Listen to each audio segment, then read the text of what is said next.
Kang Jin-hoo becomes unemployed after suffering an accident in the army. Things looked bad because he returned to live with his mother in a small house, but the boy soon discovers that this accident gave him the ability to predict the future. His first thought is to use this power to his advantage, and with that he manages to save a good amount of money. After the protagonist uses everything he has to invest in some companies that he knows will be successful, his money starts to triple and he becomes confident in becoming the #1 investor in the world. The story begins in an ordinary town in Korea. The reporter of a local newspaper interviews some people who pass by. He asks what they would do if they suddenly got 100 million won. The first woman replies that she would try to buy a house. The man says confidently that he would buy a car. The second girl says that she would make an investment. The reporter then decides to ask the final question. He asks what is the first thing they would do if they were the richest person in the world. Obviously the answer is that they would do nothing for the rest of their lives. At that moment the opinions are analyzed by the journalist, who presents the newspaper live. She says that they are good answers and greets the guy, who is in front of her.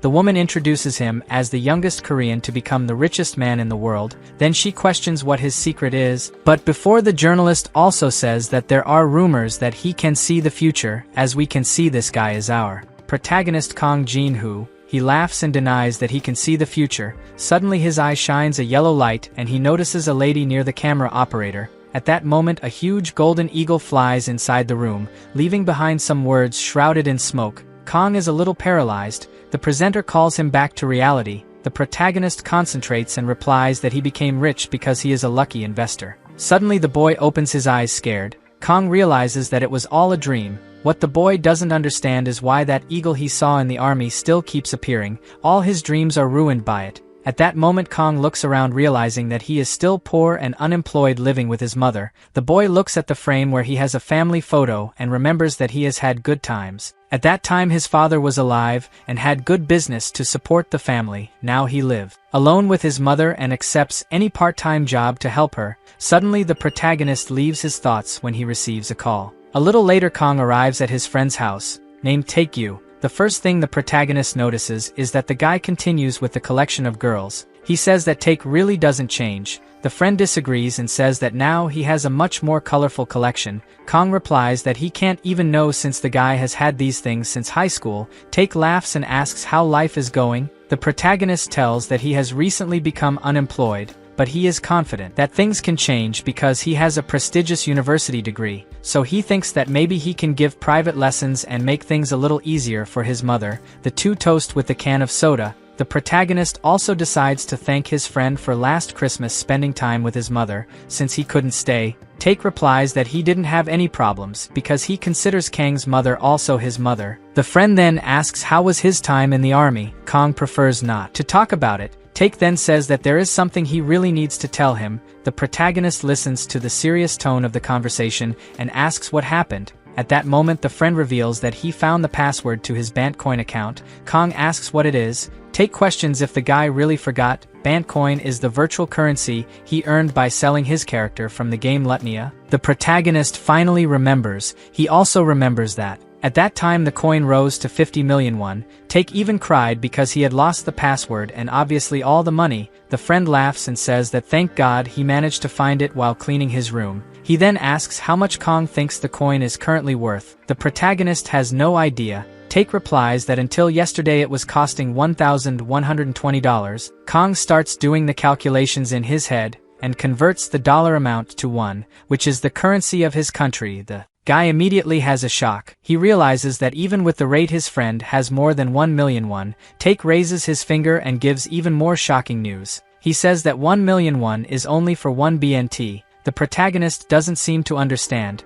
The friend then explains in more detail that 1 million won is equivalent to just a single BNT coin. Kang stops for a moment and again does the calculations of all the coins that Taek has. He is soon surprised to realize that his friend has more than 13 billion won. Taek says it took him a while to believe it, but it's really true. Kang yells asking his friend to donate at least 100 million to him, since it won't make any difference in his wallet. This is the kind of thing I would do if I found out that my friend became a billionaire overnight. Taek replies that he can't give a penny because he put everything on the exchange platform. By his calculations the money will continue to rise. The protagonist calls him a petty idiot, then says that if he had known that he was going to give so much money, he would have taken the game more seriously. Suddenly a memory comes to his mind. Kong remembers that at that time he gave one of his characters to take to sell. He then asks for his share of the money since his friend took his character's money. While Take is shaken asks how much his part is. Kong stops for a moment thinking about how much he should receive. Suddenly his attention is drawn to the window. As soon as the protagonist looks, he sees that same eagle from his dreams,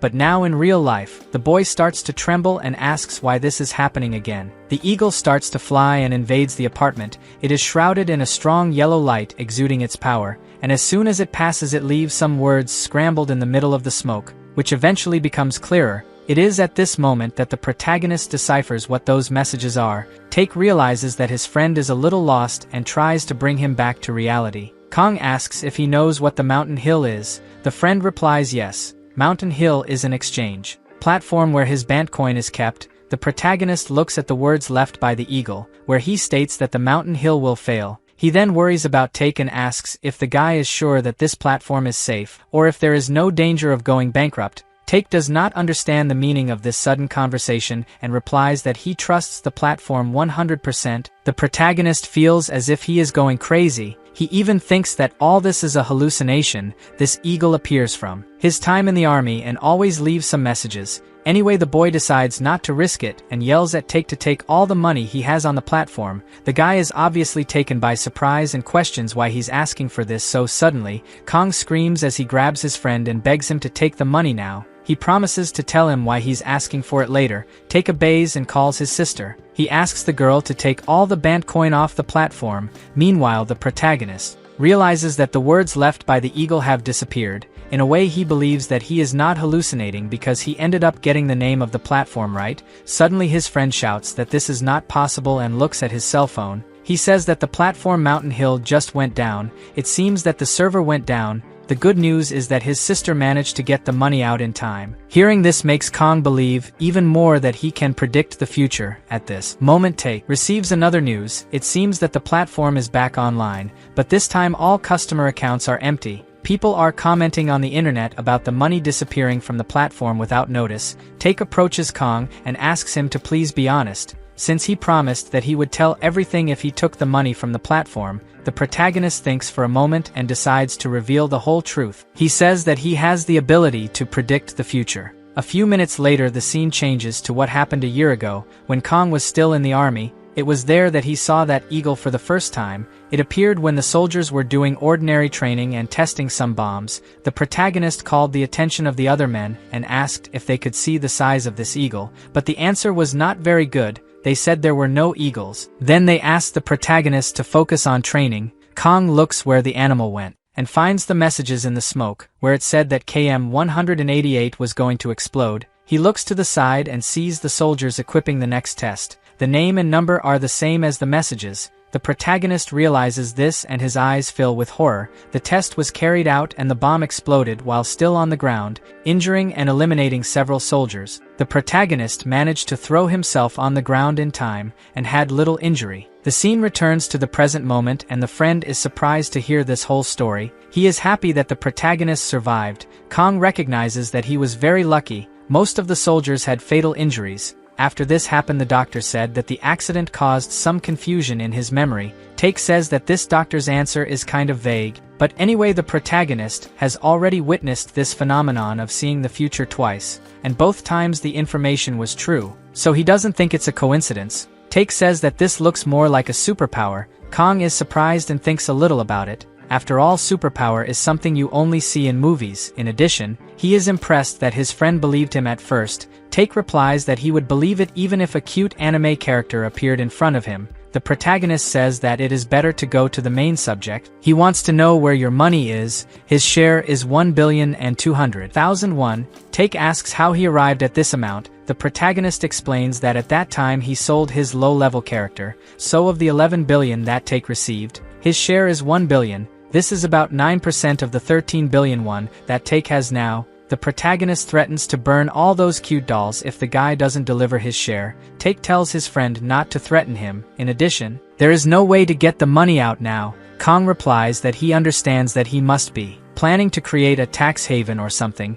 Take is surprised and asks how he knows. The protagonist asks if the guy forgot that he is an economics student. Take says that his sister said that if the income tax is generated from Bitcoin, he will have to pay billions. That's why he created a tax haven in a place called Yahello. His company is called OTK Company. The protagonist asks if OTK is the abbreviation of otaku. The guy shouts saying that he has nothing to do with it. In fact, it is the abbreviation of his name and surname, Otake. Then the boy celebrates by saying that as soon as he redeems the money, all that's left is to live a life of tranquility forever. The protagonist looks silly and asks if he hasn't been doing it all the time, trading the game items. The friend is outraged and tries to refute this accusation by saying that it's not that easy to make money selling the items. Kong accepts this answer and only asks his friend to pay what he owes. Take gives a reassuring smile and promises that he will pay as soon as he manages to transfer the money. The protagonist also gives the same smile. It was thanks to a prediction that the protagonist was able to receive an amount that he never even thought he would have. Next day, he goes to a bank to redeem the money transferred by his friend.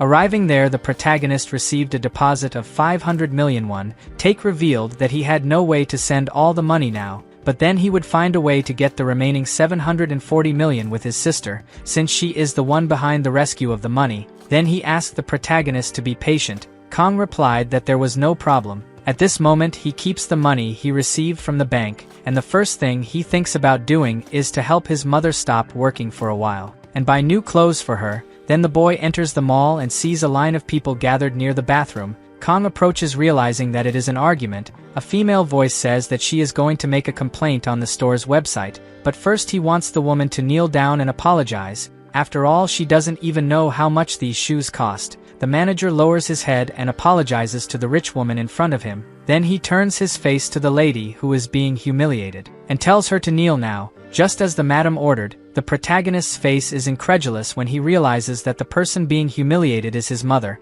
At that moment, the blonde who makes the scandal tells her to kneel or else she must pay for her shoes. The manager asks the protagonist's mother if she will obey or prefer to be fired. Kong observes how her mother is dressed and remembers that she always said that she worked in the call center of the department store. The lady knows that she cannot lose her job and begins to kneel, but before that happens, the protagonist pulls her by the arms. She looks back and sees her son. Kong questions what happened for the woman to demand that someone kneel. The mother turned her face embarrassed. The snobbish blonde gets annoyed and asks who he is to meddle in this matter. Kong replies that he is her son. The mother quickly interrupts him and says that she does not know the protagonist. Obviously, she does not want her son to be harmed. But the protagonist asks if she is ashamed of him. Then she says that she is not ashamed of who her mother is. The snobbish woman is surprised to discover that the boy is the son of the cleaning lady. The protagonist then asks again what happened. The blonde replies that her mother's mop ended up touching her shoe. The people who are watching the commotion look surprised at the blonde woman. There is someone even recording this situation.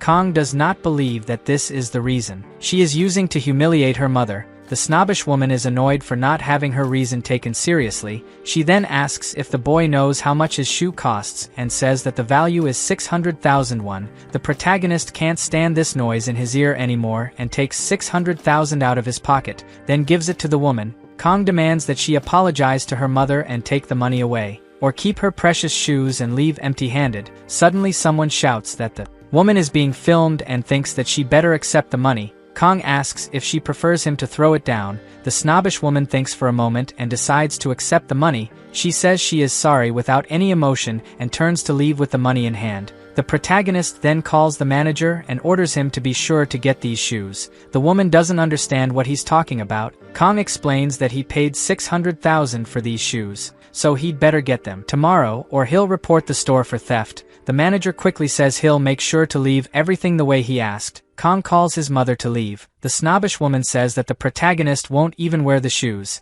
so he's just being stingy. Kong agrees that he won't use them and adds that he'll throw them in the trash tomorrow, then calls the woman old and thanks her for reminding him. The woman screams annoyed at being called old, then continues to make a scandal in the store. People look on without understanding this whole show. Meanwhile, the protagonist and his mother are outside the mall. The woman tells her son that if she goes back there she can still fix everything, but Kong asks why she is accepting to be treated like this. He promises that this will never happen again and hugs her. The woman is still very shaken by the humiliation she went through, but her son says he will protect her. The mother gives a satisfied smile and says that he has really grown up. A little later, the two sit down to have a meal at the popular restaurant. The protagonist has already told everything about Bantcoin to mother. The woman was surprised that there is something that makes so much money. Kong says that she no longer has to worry about paying for his college because now he has money, but the mother says that her college money has been saved for a long time,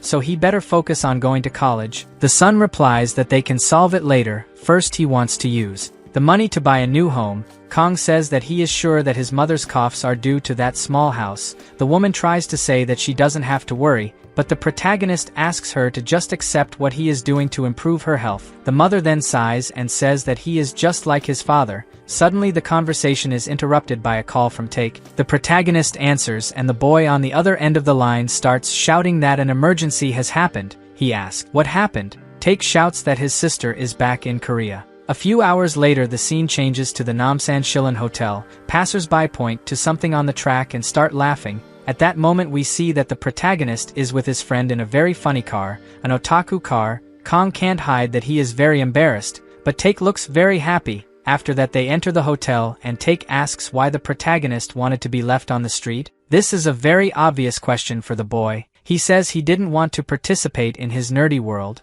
Suddenly a voice catches their attention. The girl complains that they were 3 minutes late. This is Take's sister. Her name is Hyunju. The girl is surprised that the protagonist also went to pick her up. Kong addresses her affectionately as Mana. They decide to sit together to talk a little about how was this time they were away. Hyun asks how was the time in the army. Kong replies that he was discharged a short time ago. She then suggests that they work together at Golden Gate when he graduates. The protagonist says that it is only the company accepts that he will go. Hyun gets serious and he asks what happened. She talks about the platform Mountain Hill and asks her brother if he really went bankrupt. Take replies yes, but he managed to get all the money out in time. The sister looks surprised. Take says he put everything in the account of the ODK company, more than $10 million. Hyun sighs in relief and hands over a letter. She says that this is the contact information of the manager of the Golden Gate branch in Gangnam, in case he needs to transfer a large amount of money to a household account.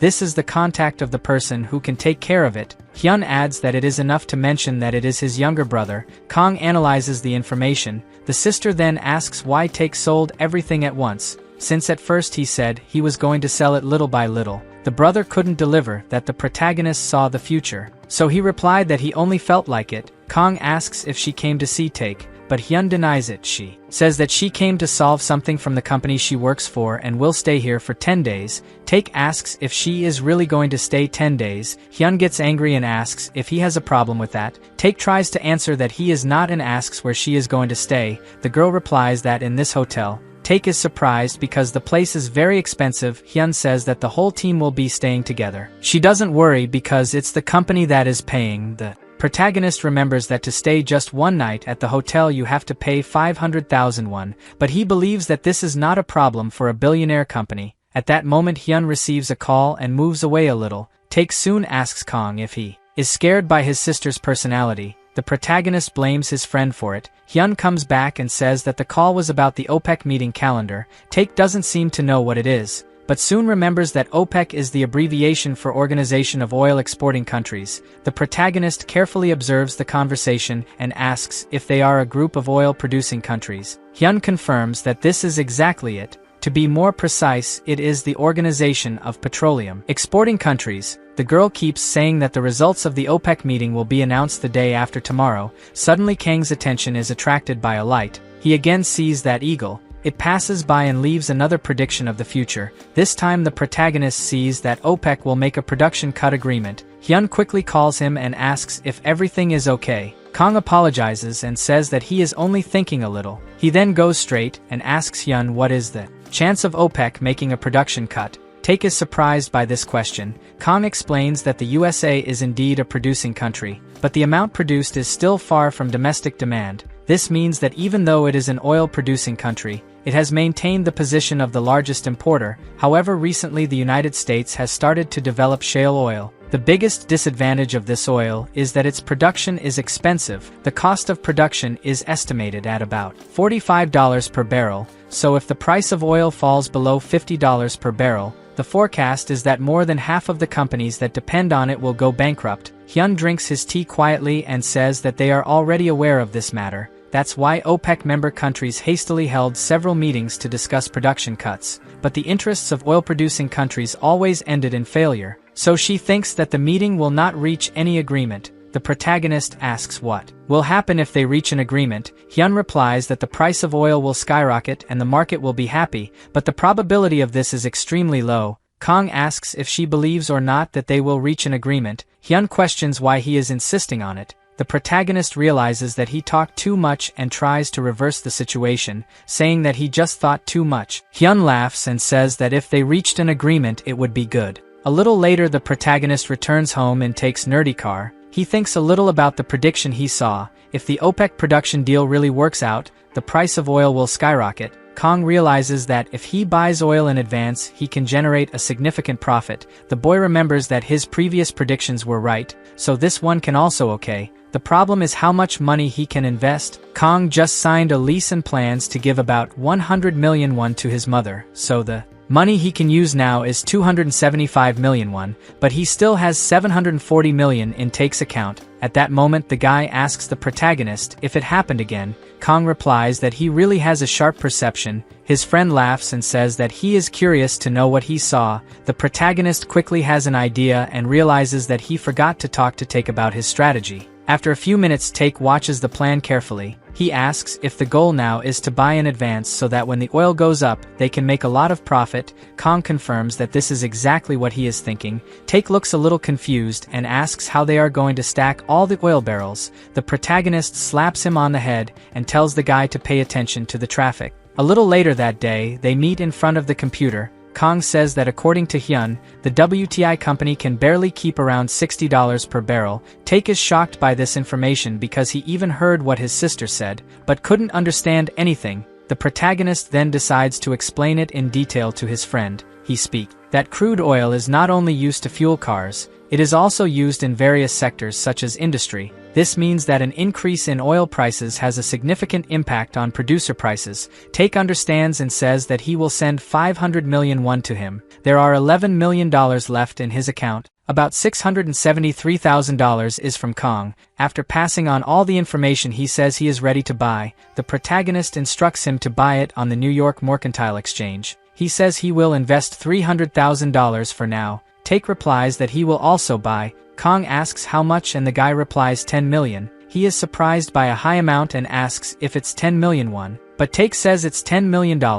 Kang asks if he's crazy to buy all this. The friend lowers the amount and asks if 5 million is good. The protagonist looks a little uncomfortable. The friend then reminds him of the prediction. Kang replies that it seems that Take believes much more in the prediction than he does. The friend makes the last bid and says he will buy 3 million. He states that he will not buy less than that. Kang finally agrees. He thinks again about the prediction and tells himself that if he is wrong he will accept the loss and then sell his share. His only concern is to ruin the 3 million Take, but he knows that his friend will not give up this amount, so he has no other choice. Without thinking twice the protagonist takes out his cell phone and buys the shares. It was so fast that Take couldn't even follow it with his eyes. He asks if everything went well and Kang answers in the affirmative. The friend answers what will happen from now on. The protagonist says that they just need to watch the OPEC meeting end. The next day the protagonist moved with his mother to the new house. He closed a rental contract for about 120 million won.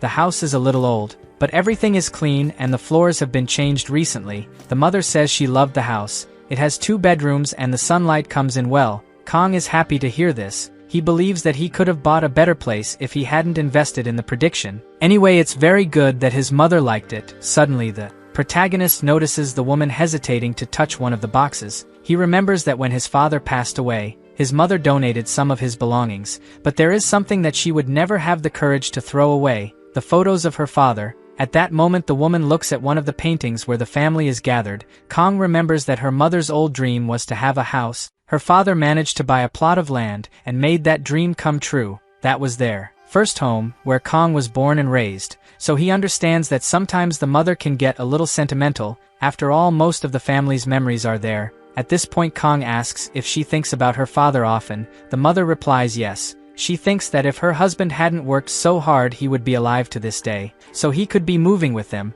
Kang observes the painting, the woman starts crying, then she wipes her tears and says she still has some things to take, then tells her son to bring all the things from his room. The protagonist agrees. After some time, Kang does a review and says that there are a lot of things they need to buy new, such as a washing machine, refrigerator, dining table. He approaches his mother and says that she needs to take a break from work, but the woman is against it and says that she is healthy. The protagonist asks her to take at least 3 months off. Her son's insistence manages to convince her. At that moment, Kang hands over an envelope and says that he put about 100 million won in this account, so he can spend it on whatever he wants. The woman is surprised by the amount of money, and the next moment she starts hitting the boy. She asks if he is out there distributing money to anyone. After being beaten, Kang replies that his mother is not just anyone. The woman obviously worries that her son is spending too much money on her, then says that he has his own savings. She suggests that the boy save the money and use it to buy a house in the future,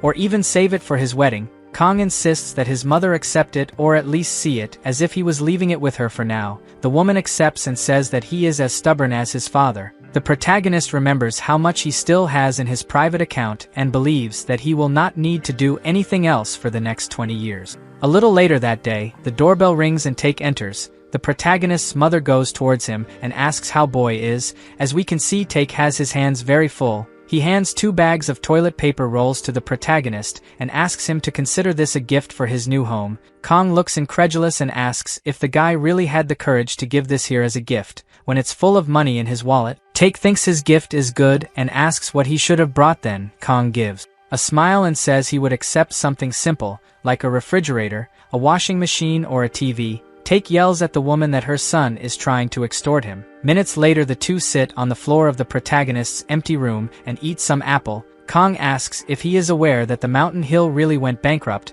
Take says that it is only talked about on the internet. The Mountain Hill was the largest cryptocurrency exchange in the world. The damage is estimated between billions and even a trillion won. Normally the platform was supposed to compensate for the damages, but the value exceeded what was expected. Finally, the Mountain Hill preferred to declare bankruptcy. The protagonist soon asks what will happen to the people who were harmed. Take said that he believes that there will be no way to recover the Bantcoins. This means that those who did not withdraw the money in time ended up losing everything. If this bankruptcy had happened in some bank, probably the government would have reimbursed all the people, but the Mountain Hill is a cryptocurrency platform, so it is almost impossible for the government to interfere. The friend comments that it is amazing that the protagonist predicted the bankruptcy in time. Kang replies that it was just a coincidence. Take gets serious and says that nothing in life is by chance. Kang asks if he has any guesses. The friend then starts screaming that he has a superpower that he awakened in the moment of crisis.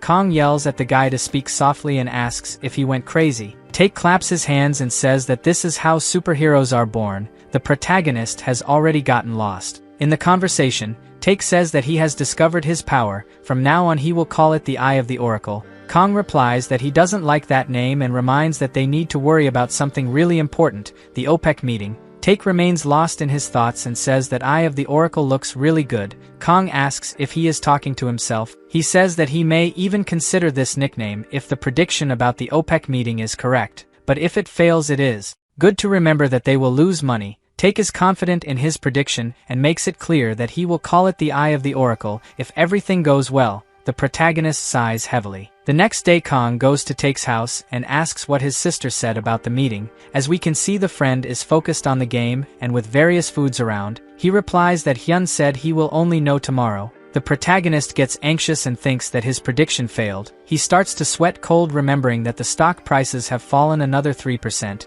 He and Take have already lost 100 million won. Kang fears that the worst will happen. The friend quickly reassures him, saying that he trusts his prediction, then invites him to play a game. Anyway, they will only know the answer tomorrow. Kang is happy with Take's positive way and asks which game they will play. The boy replies that his name is dating. The protagonist picks up the console, but he can't get it out of his head that if he continues to lose money, he will end up bankrupt in the very near future. At this point, the dating game presents two options for the player to choose to answer. The protagonist ends up selecting the option he would rather go out with his ex-girlfriend. Take asks what he's doing and tries to get the console back. Meanwhile, Kang continues with his thoughts that everything will go wrong and he will end up poor. having to teach and never finishing university. The two stay trying to see who will get the console until the protagonist shouts that the OPEC result is out. Take is scared by the expected information. Kong takes out his cell phone and accesses the website Quick News. The new information says that the countries have reached consensus for the first time. The second news reports that international oil prices have risen after OPEC's decision to cut production. The protagonist realizes that things are happening as predicted. Now for everything to work out he needs to know how much the WTI company is selling, since it was there that he bought the shares. Kong quickly accessed his account and was surprised by the price of a barrel of oil. It is costing $73. It increased by more than 20% in a few minutes. The protagonist immediately asks his friend to check his account. Takes out his cell phone. Kong says that for now everything is going according to plan, but all he predicted was only the production cut, and not how much they will receive. Take lies in bed while accessing the account. The protagonist gets anxious and asks all the time how much they received. Suddenly the guy shouts that he made $630,000. He tries to convert to Korean won. Kong is faster and says that this is worth 700 million won. At the end of the day the protagonist needed to receive 740 million but counting on the investment, now he will receive 800 million won. At that moment the friend says that he really should have invested $10 million.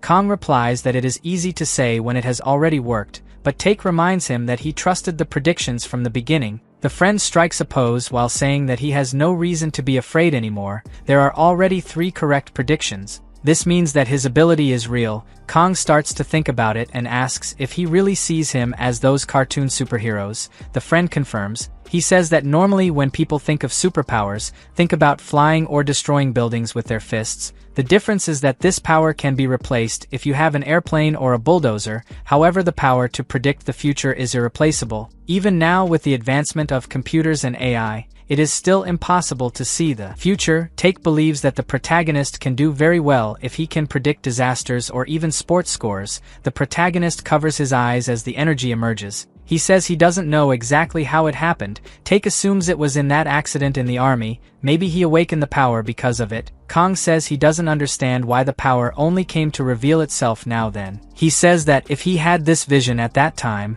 he would have run away to a casino and get rich playing those games, but at the time of the accident, the prediction only appeared once and never again, so he thought it was an illusion in his head. At that moment Take remembers something. He says that Kang's prediction came from when he told about Bitcoin and the OPEC meeting, then suggests that the prediction is only related to finances. The protagonist replies that it is not a bad theory, but in this case the explosion in the army is out of the script. The friend replies that this prediction was probably an exception because it caused risk to his life. Suddenly Take seems to have an idea and he desperately asks what happened after the explosion. The protagonist doesn't understand why this now. The friend quickly explains that if his prediction is only related to finance, maybe that explosion was not accidental. Probably this case is related to corruption in military procurement. Take runs to the computer saying that there is a chance that the KM-188 bomb was already defective from the beginning. Kong says that maybe his friend isn't entirely wrong,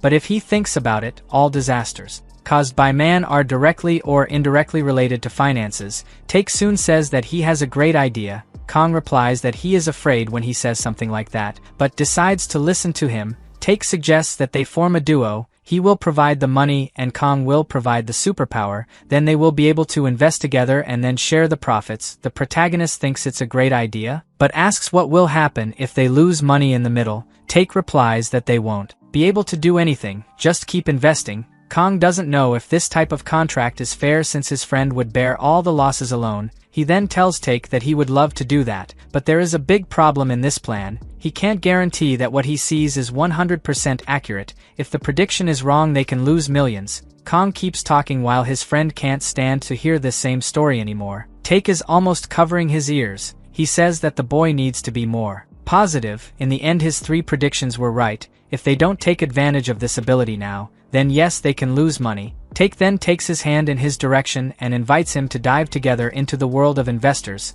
The protagonist looks at his friend with a silly face and asks what will happen if he doesn't accept. Take replies that the friendship would end. Kong says it looks a bit shallow. The guy continues with his hand raised and asks him to play. The protagonist feels pressured, but he is soon saved by a call on his phone from a person named Min. The boy answers and the person on the other end of the line invites him to have a drink in Hongdae, adding that Kihung is also going. The protagonist sees this as an opportunity to escape. He immediately agrees to meet with his friends from the university, then says goodbye to Take, saying that they will continue this conversation later. The friend tries to stop him, but it is in vain. An hour passes and the protagonist arrives at the Kuma bar. He enters and soon sees his friends. Min calls him Sergeant Kong, but he says that he has already been discharged, then asks who all these people are. The veteran replies that the girls are freshmen who entered university this year. The one with black hair introduces herself as Huang Jaihai, the blonde introduces herself as Shin Yuri. The protagonist greeted the two and then asked where Kihung was. Min pours some drink and replies that Kihung will be a little late. Kong starts drinking. The friend asks if he won't go back to university. The protagonist thinks about it. Now that the problems of home and tuition are solved, he thinks it's a good time to go back to school. At that moment Yuri asks to serve more drink and he accepts. The girl also drinks and thinks it's a little strong. Kong replies that 3 bottles of soju are no problem for him. Suddenly someone else enters the scene. Min greets Kihung and he approaches the table. The guy comments that he hasn't seen the protagonist for a long time and asks how he is in the military. Kong replies that he left a while ago. The friend says that he should have warned him. The protagonist justifies that he thought he was looking for a job, so he preferred not to get in the way. Kihung replies that he was really busy, now he works in the financial sector, but he is going through problems. The guy starts talking that the commercial bank is fine, but next year the new investment bank hires will be smaller. They are currently thinking about creating a big investment bank. Many employees are complaining. The protagonist is shocked and asks if the friend is not safe as a new hire. Kihung replies that actually not, even new hires are being instructed to resign voluntarily, so it's a difficult decision. Kong asks worried what will happen if he is fired. Kihung replies that he plans to invest in private capital, then live off this income. It's something he's always been interested in. The veteran next door says he thought everything would be fine when Kihung got a job, but that doesn't seem to be the case. After a few hours the group has already drunk several bottles of alcohol. Kihung continues to complain about the work, saying that there are great entrepreneurs, but there are no great investors in his country. The protagonist just observes. Kihung says that maybe a genius investor will appear to save them from this disaster. At that moment Yuri receives a call and confirms to the person on the other end of the line that he is at the Kuma bar. The veteran asks who it is and she replies that it is Siona. Yuri says that he told his friend that he was going to drink with the veterans and she said she would come too. The protagonist gives a frightened scream asking why she invited Siona. Yuri asks confused why he shouldn't call her. Suddenly the door of the bar opens and a beautiful girl with gray hair enters. The protagonist looks angry and recognizes that it is Siona. The girl looks at him surprised as if she did not expect it meeting him here. This was their first meeting since they ended their relationship. A few minutes later the scene changes to the two alone in a cafe. They preferred to leave the group so as not to cause any discomfort. Siona says that it has been 2 years and asks how he did in the army. The protagonist replies without much emotion that he did very well. He then asks how her relationship with Hyung is. The girl quickly replies that she is fine. Kong and Siona had a relationship during the university time, but he went to the army and the girl ended up falling in love with someone else. At that time Siona ended up hanging out with a senior who visited the university briefly during the festival. This guy is Jun Hyung, the third son of the owner of the GH company. Kong found out about the new relationship while still in the army. When Min decided to tell him, the protagonist remembers that he felt very sad because he liked the girl very much. At that moment, he tells Siona that she has changed a lot. The girl agrees and in the next moment apologizes for breaking up. When he was going through a difficult time, Kong replies without emotion that it's all in the past now. Siona sadly says that she really liked him. Kong almost chokes listening to this. The girl keeps saying that since she saw him for the first time, she felt that he was different from the others. That's why she loved and trusted him 100%. The protagonist asks why she broke up then since she had that feeling. Siona reveals that she couldn't miss the opportunity. Kong asks if the opportunity was to date a rich guy. The girl replies that she won't try to defend herself from it because in the end she was the one who broke up first, but she did it because she wanted to make her dream come true. Kong asks what that dream was. The girl takes a deep breath and gets up to leave. The protagonist yells at her to wait and tries to hold her. He asks what the dream is. She looks back and replies that it is success. The protagonist sits alone at a table and thinks about the latest events. 2 years ago his family lost their house before holding his father's funeral, relatives turned their backs, and in the middle of all this Siona decided to end the relationship. Kong felt that everything was falling apart in his head, and he couldn't do anything. This was the reason that encouraged him to join the army. His mother had no support and had to take on difficult jobs to survive. At this moment the protagonist mentally thanks his friend Take. After all, it was thanks to him that he earned 1 billion won. He laughs remembering that his ex talked about being successful. It seems that he knows well what that means. Suddenly the eagle appears and the protagonist, who is already out of his mind, offers a drink, then asks what it will show this time. The boy then sees the forecast and raises the glass of drink, saying that this is his future. At the end of the night the protagonist broke into Take's house and tried to wake him up. The friend smells the alcohol from afar and asks Kong to go home to rest. The protagonist keeps pulling his arm and keeps repeating the word success. The next day Kong finally. He wakes up. He realizes that he is at Take's house and feels a strong headache. The friend as always is playing and warns the protagonist that he ordered a hamburger for his hangover. Kong asks if he has never heard of soup, then takes the hamburger. Take asks if anything happened last night. The boy thinks for a moment and soon remembers the eagle. He gives a smile and says he doesn't remember anything. The friend starts shaking his shoulders while asking if Kong has already decided on yesterday's plan. The protagonist decides to solve this matter soon and asks if he has ever invested in his life. Take replies no, he just withdrew the Bantcoin.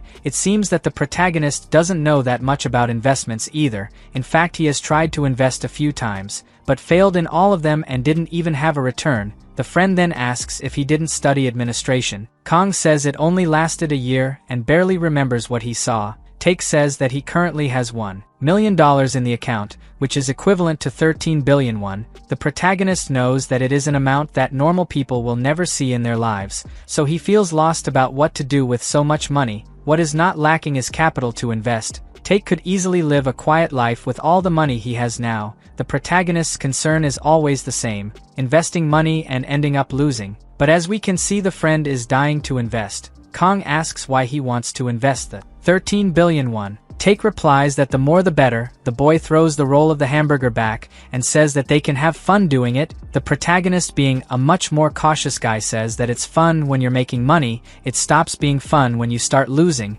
Anyway, the boy feels that he is not yet ready to have this partnership. He remembers all the predictions he made previously and wonders if he could really predict the future when it comes to financial issues. Just as Take said, he comes to the conclusion that he first needs more information. The protagonist has spent the last few days checking out large cap stocks listed on the stock exchange. In addition, he also tried to understand about the price of stocks, oil price, gold and exchange rates. He was a lot of time dedicated not to make any mistakes. Kong was lucky because currently the government requires banks to disclose important information. Thanks to this, it is now possible to see the good and more news about the company, but obviously they will not release any information that could harm their business so much. This means that the information is not of that much value. The protagonist comes to the conclusion that he needs more privileged information, such as the mountain hill or OPEC. Take advises him to be more patient. In addition, he comments that it would be better to sign the contract. The protagonist is confused about what he is talking about. Take says that his sister always says that to make any partnership it is good to have a contract.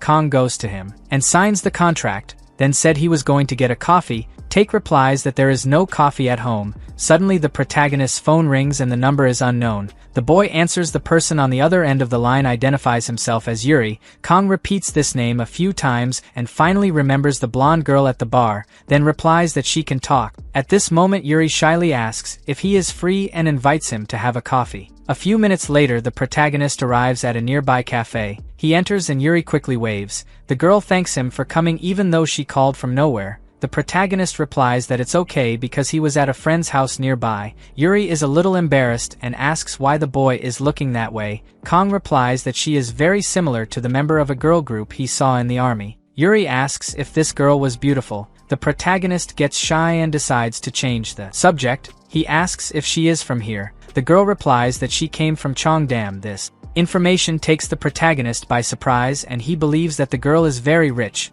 After all, it's hard to believe that a freshman from Cheongdam came to live here. Kong decided to understand why she called here. Yuri replies that he actually wanted to apologize for what happened to Siona. The girl lowers her head several times and says that she has never been to a meeting with veterans, so he didn't know how to behave. The protagonist replied that he didn't need to worry so much because it wasn't her fault. Yuri asks if he's planning to come back next semester and he replies yes. She says that if that happens they will be in the same class as the second year. At that moment Yuri remembers something and says he has a favor to ask for. Kong looks curiously as the girl turns her face in shame. This reaction awakens an idea in the protagonist, and he soon believes that the girl plans to confess. The boy thinks for a moment if he should refuse, but mentally says that she is too beautiful to receive a no. At this moment Yuri breaks his expectations by asking him to go with her to change her cell phone. The girl explains the sudden proposal by saying that she believes she will be deceived if she goes alone. The protagonist is incredulous and stutters when answering. He almost planned the wedding and the children. Kong is embarrassed to have imagined that the girl would confess. He quickly replies that he is not very good with electronics. Yuri replies that he does not need to make an effort and adds that he only needs your presence. The first thing the guy remembers is that Take is the best escort for this case. The otaku knows all the releases and is always on top of the prices. The scene changes for the two entering an electronics store. Yuri tells the salesman that he is looking for a Samsung Electronics L6. The attendant replies that this is the most popular model currently and asks to follow it. Yuri talks to the salesman while the protagonist decides to take a look at the cell phones. He finds the model that Yuri is thinking of buying and remembers that he used the L3 before going to the army, but now the most current model is the L6. Time really flies, suddenly. Kong is surprised by yet another prediction. The message this time is that the L6 model will be discontinued. The protagonist looks intrigued when suddenly the girl touches his arm. He gets scared and retreats. She asks what happened. Kong replies that it was a mosquito. The boy is happy that he finally received another prediction. Yuri finally buys the cell phone and they leave the store. She says that she bought it by contract and will have to take very good care of it. The protagonist looks at the device and ends up letting slip that it will be discontinued soon. Yuri asks what he said. Kong realizes that he spoke his thoughts out loud and tries to reverse the situation by saying that it is just a joke. After that he starts running and waves to the girl, wishing her a good return home. She tries to say something but is left alone. The protagonist breaks into Take's house and the guy asks why all the noise. Kong quickly makes a summary of what happened and even shows the Samsung phone. Take seems not to believe that his friend had a prediction that the L6 model would be discontinued just by tapping on the cell phone. Kong says he doesn't know exactly how this will happen because Samsung Electronics launches a variety of smartphones, from budget to premium. In addition, the L series is Samsung's bestseller, but the protagonist also recalls that the smartphone market is currently dominated by NPL, so it is possible to say that the two brands are enemies. NPL launched a smartphone called Nphone. Sales and profit beat Samsung by a landslide, so they say that this L6 was made with the intention of competing with Nphone. Take finds this prediction strange because Samsung's L6 will hit the mark of 70 million units sold. Kong is also a little reluctant to believe and asks what could be the reason for it to have been discontinued. The friend suggests that it could be a patent dispute. Samsung Electronics is known worldwide and there are probably many enemies in different countries. A while ago the patent dispute with NPL became known as the process of the century. Kong begins to understand his friend's thinking and says that normally the company that loses the patent dispute has to pay for damages or licensing fees. This is the only reason they find to justify the stoppage of sales, but Take wonders how he will get to this. He believes that there is no way Samsung can lose because the brand has a huge amount of communication and technology patents. In the last dispute involving a patent with NPL, Samsung counterattacked using its communication patents. They were successful in this aspect. Thinking about all this, the boys come to the conclusion that they know nothing. The protagonist's last suggestion is that there may be a problem with the Samsung product itself. Take replies that it still doesn't make sense. When a device has a problem, the brand offers repair or compensates the customer. It's strange to stop the production of something that is successful. The two friends talk for a while longer and point out the points they believe, but nothing makes sense and they prefer to sleep because they can't stand the subject anymore. Suddenly in the middle of the night a scream is heard from Take's apartment. The protagonist gets up scared and asks what happened. The friend quickly replies that this thing exploded near his head. He says that he was playing on L6 when he got sleepy, so he put his cell phone to charge and slept, but out of nowhere the device exploded. At that moment the two approach the burned cell phone. Take asks what kind of cell phone explodes the first time it's charging. The protagonist replies that he doesn't know, but surely if he had known he would have warned him. The two look at each other after this comment when they suddenly notice a large bubble emerge from the cell phone. The next day, Take reveals that he has already done some research and there was an explosion accident before. After 3 days of the launch, a photo was sent to the community. The customer told that the device exploded while charging. Thanks to the quick response of Seosong Electronics, the case was covered up, but even so there were several similar reports on social networks. Take believes that the brand is trying to silence people with money. The protagonist asks what Seosong said about the explosion. The friend replies that they tried to justify it by saying that it was due to the external impact, but anyway the accidents were not so common. There were small problems besides the explosions, but it didn't really affect sales. Kong asks if there was a problem in the manufacturing process. The friend replies that he believes not. Anyway, they got some information that can help them now. The protagonist agrees and says that in the other predictions they didn't have to think much. They just invested or took the money from some account, but now in this situation it is necessary to know the moment of discontinuation and its effects to understand how to invest, then suggests observing the situation for a few more days. The next day the boys received a visit from a Seosong engineer. He said he was going to warn about the cause of the explosion after an investigation, then tried to talk to the boys about the compensation in money. An important condition to receive compensation is not to publish any information about the explosion online, at least until the results of the investigation are released. The boys wait for the man to leave, and the protagonist says that the company does not seem surprised to find out that his phone exploded. Judging by the employee's reaction, they have probably seen this case repeated several times, much more than has been posted online. In addition, a device exploding can seriously injure a person. The protagonist believes that if this continues it is reason enough for L6 to be discontinued. Take says that the annual operating profit of Seosong Electronics exceeds 30 trillion won. Of this operating profit 40% comes from communication, which includes the smartphones. The protagonist asks if they will lose 40% of operating profit if L6 is discontinued. Take replies that not exactly. After all, Seosong have many previous models, but it will cause significant damage. The friend explains that if each phone costs 1 million won, then the refund amount alone would be 6 trillion won. Considering the expected profits, the losses would multiply several times. The protagonist understands his line of reasoning and says that the question now is how to invest. If the forecast was good it would just be to buy stock, but as it is bad the option is limited. Take asks if it is not for this type of situation that short selling is useful. The protagonist replies short selling itself is not difficult, it involves borrowing shares, selling them and buying them back cheaper to pay and make a profit. The question is the profit margin. Even if you sell a stock worth 100 million won and buy it back for 10 million won, the profit margin will be low. In addition, the protagonist thinks that no stock will fall that much. The drop would be 20 to 30% at most. Investing 13 billion won to earn 3 to 4 billion is a huge profit,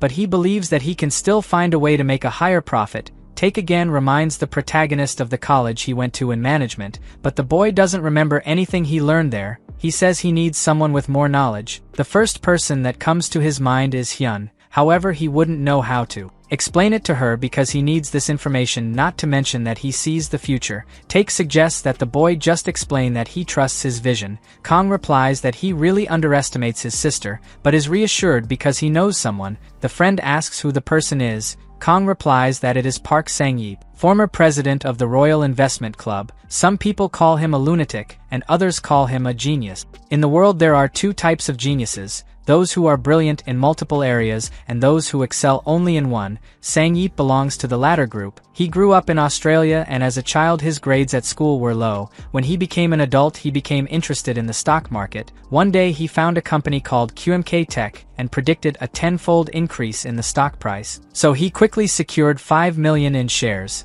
After that the company actually increased the stock price and Sang received 50 million won. When the protagonist entered the university the professor had already earned 300 million, but even so he felt that it was not enough. Sang continued studying and a stock that caught his attention was that of chemicals. He sold all his shares and started buying chemical options, but this investment didn't work out very well because the company just went bankrupt and he lost everything. Sang he had to borrow from loan sharks, and when the day came to pay he had to commit some illegal practices. After that, the man just disappeared from the map. The scene changes to a restaurant. The protagonist tells Sang that it was very difficult to find him. The man scratches his head in embarrassment and asks if Kong will pay for the food. The protagonist replies yes because the teacher always paid for him when he needed it. Then he introduces his friend to Sang. The man asks if Take is the friend who bought Bantcoin in high school. He soon starts to say that the boy could be rich if he had found the key to the account. Kong gives an embarrassed smile and mentally thanks his friend for finding that key. Then he asks how the teacher has been during this time.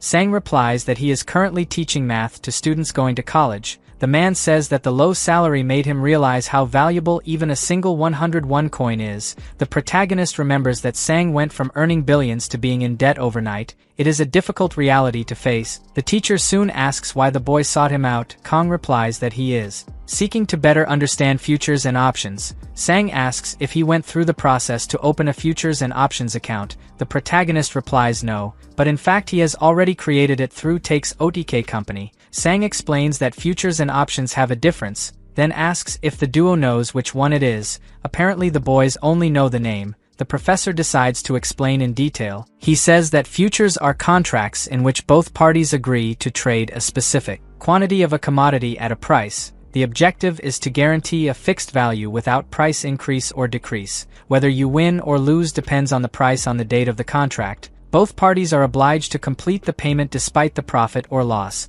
Kong takes his notebook and starts writing down everything he is hearing so as not to run the risk of forgetting. The teacher continues to say that on the other hand, in the case of options, you are selling a right to trade. The right to exercise the option belongs to the buyer. If the customer does not want to buy, he will choose the next one. Take then asks if in this case the seller is at an advantage. Sang replies that in the market the win rate is higher for the option seller. Take asks if the seller wins anyway. The teacher answers this question with an example, then says that the highest probability will always be on the seller's side. He asks Kong to do the calculations of a stock by paying 101 and making a profit of 9,000 times. The protagonist comes to the conclusion that he could earn 9 trillion won, but the professor brings him back to reality saying that he is right. But this result is dreaming too big. Anyway, it is good to know that when things like this happen, the price of put options skyrockets hundreds of times and the seller of the option has to pay this amount. Sang does not recommend playing with options, but asks where they want to go with it. The protagonist explains to the professor about Samsung electronics. The man asks what can go wrong if the L6 series is doing so well. Kong says that smartphones are exploding.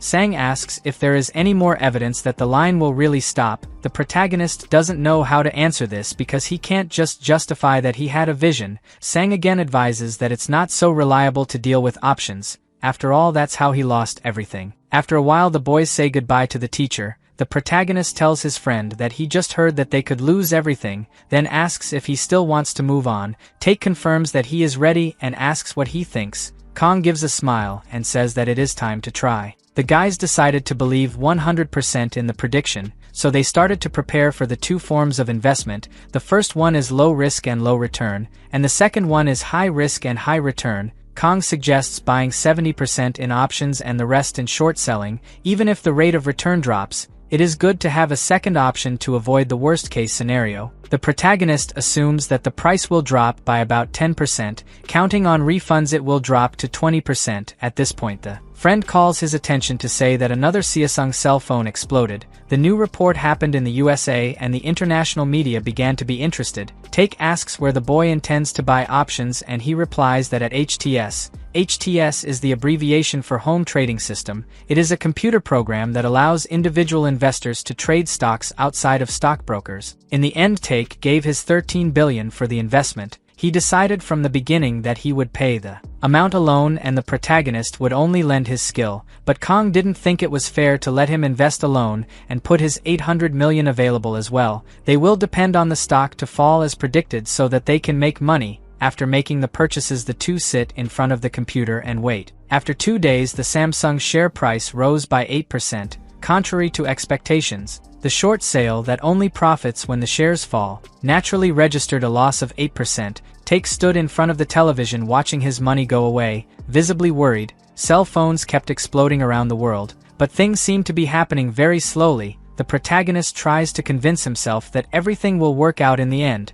The friend desperately asks if the discontinuation will be notified tomorrow. Kong replies that probably. The next day, the famous domestic media and foreign journalists filled the press conference room. The president of Samsung named Dong was forced to give an interview because the media kept reporting about the explosive phones. In short, the president blamed the explosion on the battery and promised adequate compensation to the affected customers. In addition, they announced a new launch and a better battery. Finally, the president ended by saying that he would have complete responsibility for 6 million units declared. Kong and Take were surprised. After all, they expected the company to discontinue manufacturing and not to pay the people affected. On that day, people filled social networks with diverse opinions, some defending the brand and others not. In the end, the company had to spend 6 trillion won to solve the problem, something that the protagonist did not calculate. There were still rumors that the company would not suffer such a big loss because the damaged phones would be refurbished and sold after the company had to spend a large amount of money. The stock that had been falling recovered and closed down only 1%. This means that the protagonist made a profit of 1%.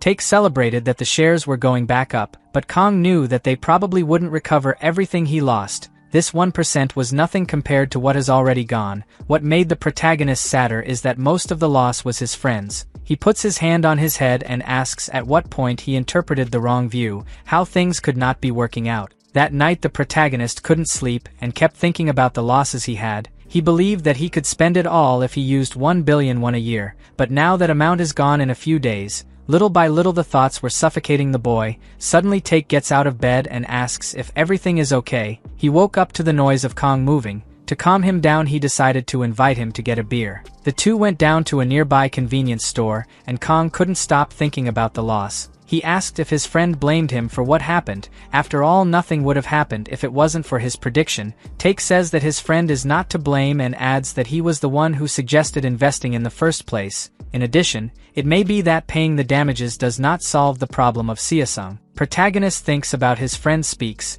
and has an idea. The only thing that could harm Samsung was if the problem of the explosion was not in the battery. Anyway, he decides to stop blaming himself so much and say that he was wrong, especially because the answer will only come with time. A week passed after Samsung's announcement and the company started to pay all affected customers. While this was happening, they put other products on sale and more than 30,000 new units were sold in a single day. Obviously, it was a relief for the company and the new buyers were also satisfied. With that, the share price of Samsung Electronics rose again. Unfortunately, Kong and Take suffered a very large loss. Of the 13 billion won, only 3 billion are left. The protagonist knows that it would have been worse if he had bet all the money on the option, but fortunately he also put money in short sales. At that moment, Take goes to the window and starts shouting that the money is leaving. The protagonist just observes. He also lost a lot of money with it, about 600 million. According to the forecast, he has until the 7th for the discontinuation to be presented by the brand, so Kong can do nothing but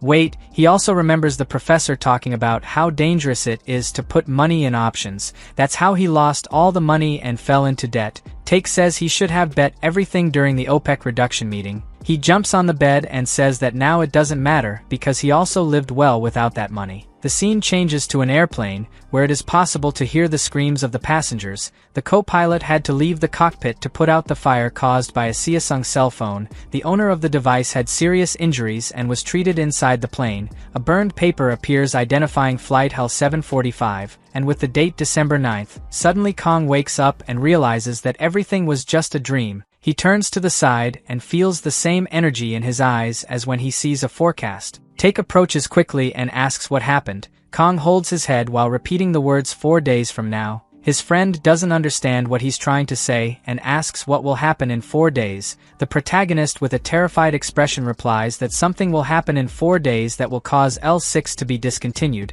Take picks up his cell phone looking for new information about the company. Meanwhile, Kong says that this prediction seemed different from all the others. Take finds new news about another case of explosion with the new product offered by the brand. The protagonist runs to the computer. The consumer posted a complaint saying that the cell phone caught fire after he connected the charger. To make matters worse is the new cell phone offered by Samsung with the new battery. The president of the brand gave a new interview and blamed it again on the external shock. The boys have more confidence in the company's bankruptcy. Take is anxious to get his Money back, the protagonist smiles and says that it didn't end until it actually ended. He remembers that in the first clarification the company blamed the battery, but then they changed the battery and the cell phone continues to have the same failures. The boy tries to understand what the cause of this is. Kong takes a deep breath and tells his friend that it's better to go back to sleep. They'll be watching the next 4 days to see how things are going. Exactly 4 days later, the prediction that the protagonist had with the plane came true.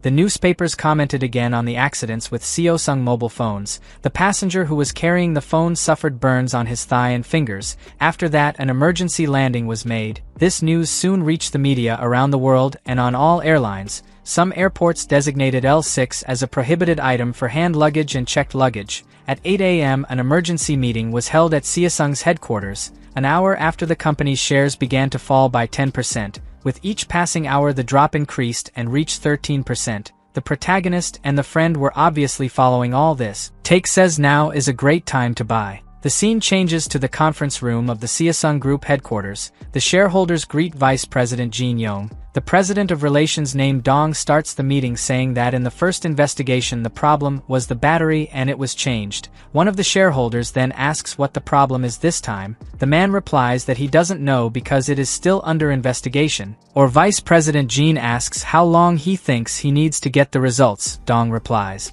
that apparently a week is enough. Jin takes a deep breath and asks if the men are suggesting to take responsibility and cost once again. One of the shareholders replies that gaining time is the priority now. Jin believes that trying to fix things will not convince consumers. He starts to think of a solution, and the only method he finds is not so pleasant. The Seosung company was founded by his grandfather and then passed to his father. Jin took the position of vice and started to lead the whole group after his father got sick. Now he doesn't know exactly what attitude to take and wonders what his father would do. His attention is drawn to a decoration ship, and the boy remembers when he was a child. His grandfather presented the decoration as Theseus ship. The story it was about a ship that was preserved for 1,000 years. People started to change some parts so that it would continue to work, and in the end it was difficult to find the original parts of the ship. The grandfather explained that the same goes for a corporation. Over the years Seosung will release some electronics that will be replaced. This means that there will come a time when he will need to change and give up his old ideas.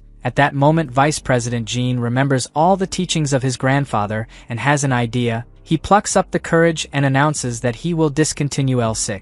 Jin's grandfather and founder of Seosung explained that the same goes for a corporation. Over the years Seosung will release some electronics that will be replaced. This means that there will come a time when he will need to change and give up his old ideas. At that moment Vice President Jin remembers all the teachings of his grandfather and has an idea. He plucks up the courage and announces that he will discontinue L6. All products sold will be refunded and consumers will be adequately compensated. The shareholders declared this as the worst choice, as the company would lose a lot of money and consequently they too, even in the face of this, Jin remained firm and said that it didn't matter how much money was lost now. The important thing is to recover the image of Seosung. So the best alternative is to discontinue the line and regain the consumer's trust. Jin makes it clear that the decision is his as vice president of the company. Shareholders are silent and Dong says he will prepare an official announcement now. At 1 p.m. the announcement was made. Dong went public on behalf of the Seosung company to apologize to everyone who believed and loved L6, but the entire sale will be suspended thinking about the well-being of customers. In addition, consumers will also be refunded. The ad was spread all over the internet. The protagonist and his friend watched in surprise. After all, Kong had already accepted that his prediction had gone wrong, but now he wonders who decided to suspend the sale of L6, and what Seosung would gain by doing so. On the other hand, Take wonders how much the company will lose once L6 is suspended. In the end, this announcement was something that his friends wanted to happen. People on the street could hear the cries of happiness. After that, the company's announcement went viral and everyone could see the comments about the device. Some were not pleasant and even threatened the president of relations. Shareholders began to abandon Seosung. Even individual investors started to sell the company's shares. The press leaked that the expected loss due to the discontinuation of L6 is at least 50 trillion won. Seosung already went through a financial crisis in 2008, but today's one has surpassed all the crises the company has ever had. Later that day, Seosung's financial office investigated the recently sold shares of Seosung Electronics, but something catches their attention. Someone accumulated thousands of Samsung electronics before the incident occurred. One of the men says that it seems that this person knew what was going to happen. Everything was done by the Golden Gate. The guy in the white clothes wonders why someone would risk buying the shares by the Golden Gate, since this company also suffered considerable damage. What also seems strange to them is that the purchase was billionaire. Suddenly the man in the white clothes shouts that no one would risk such a high amount if they did not know that the L6 would be discontinued. He orders this purchase to be investigated. The guy in the suit rushes to comply with the orders. The analyst is left alone wondering who the person behind it is. At this moment the protagonist and his friend are following in real time the fall of stock prices. It was something that they hoped would happen. Every second these numbers changed and the boys sweated cold. At that moment they look at each other realizing that the number of losses does not stop increasing.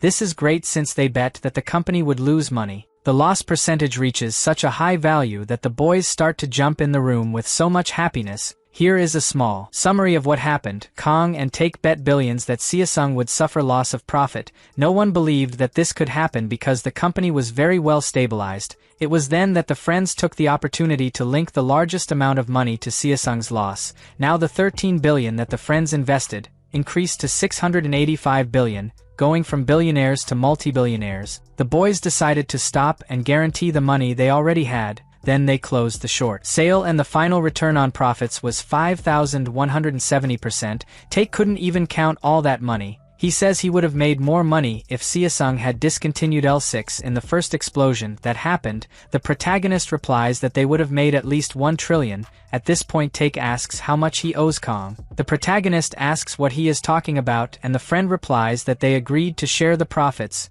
In this case with the discounts, it is 336 billion for each. Kong wonders if this amount of money is enough to reach the height of a building. He doesn't even know how he was able to get out of a broke guy worried about the future. For someone who has 336 billion in his hands, Kong is happy that everything worked out because he ran the risk of Take losing everything he conquered too. A few days ago the poor boy was the only one to see his billions go away. So the protagonist doesn't think it's fair to keep half of the money, since Take put most of it, but the friend replies that Kong deserves it because it was thanks to him that the 13 billion were turned into 685 billion. The partnership consists of Kong providing the information and Take providing the capital. The protagonist is happy to see that his friend did not hesitate to share 50% of the profits. This is the true meaning of friendship for him. But now Kong thinks again about why his predictions are related to money. The boy fears predicting something that is out of his control, such as natural destruction. Take interrupts his bad thoughts and says that it is better to keep secret what they did. The protagonist agrees and knows that his friend would never open his mouth. Take confesses that he is afraid that someone will find out about this and be dragged into intelligence agencies. It seems that it is something that the boys will have to worry about from now on. But Take quickly forgets about it and celebrates the billions they have earned. Kong still has a small concern about the company's financial crisis. He imagines that Samsung will take time to stabilize again. Now the stock prices of the American company NPL and the Chinese company Yahello have risen. Take tries to calm his friend by saying that they did nothing to cause the discontinuation of L6, they just took advantage of the fact that it would already be discontinued to make money. The protagonist agrees that they did nothing wrong, but still feels bad for profiting from the loss of someone, especially when they were the only ones to make this profit. Take says that anyway they are now billionaires. The protagonist laughs and replies that the prediction helped by 50%, they would not have gotten this amount if they didn't have money to invest. The two celebrate the success of the plan. Now Take is eager to know how Kong intends to bring the money. Taxes will take at least 150 billion if you receive it in your account. The protagonist says that the worst thing is that he will have to prove how he got this money. Take questions if he intends to receive these 336 billion in physical money. Kong asks if he thinks he can withdraw this amount. The answer is no, and the protagonist begins to think that the most likely thing is to open a company in a tax haven too. Take thinks for a while about what to do with all that money. He thinks about reinvesting again, but Kong says that it will be increasingly difficult to multiply this amount. Just the money he has now is enough to live a whole life. Without investing again, it would still be a comfortable life, but the protagonist doesn't know if he will be satisfied for a long time if he just stops here. He also remembers the prediction he had when he met his ex. The protagonist preferred to hide this prediction from Take. At that moment he asks his friend to hold his hand. Take finds it suspicious and asks what it means. Kong says that if he touches his hand it means he will go with him until the end,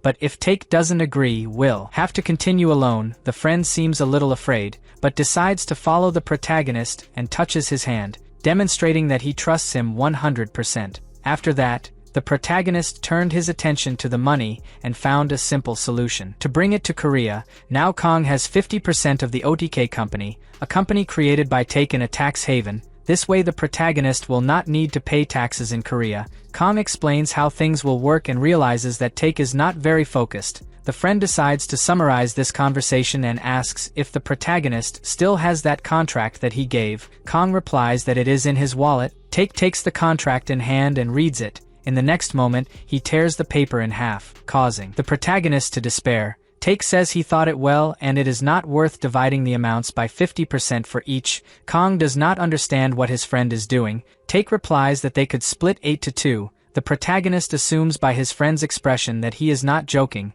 but he does not understand why his profit has now been decreased to 20%. Maybe hundreds of billions is enough to change someone's character. The protagonist did not expect his friend to do something like this and is surprised when he is about to say that he will keep the 20%. At this point Take says that Kong can keep 80%, while he gets 20%. The protagonist expected it to be the other way around and starts asking if Take ate something spoiled today. The friend confirms that his sense is perfect. The protagonist replies that profits should be fair and divided equally. Take disagrees, saying that Kong deserves more because his predictions are more valuable. From now on he can make money alone with the capital he has. Take came to the conclusion that he would be dragged if they worked together from now on, so the biggest profit should be Kang's. The protagonist listens to all this with his mouth open. He had not realized that now his capital is enough to go alone. His main intention when he made money was to continue investing with Take, but thinking about it, it is really more advantageous to move this money as one, instead of dividing it in two and moving it separately. At this moment the protagonist asks scared if Take is thinking of giving up 30% of the shares.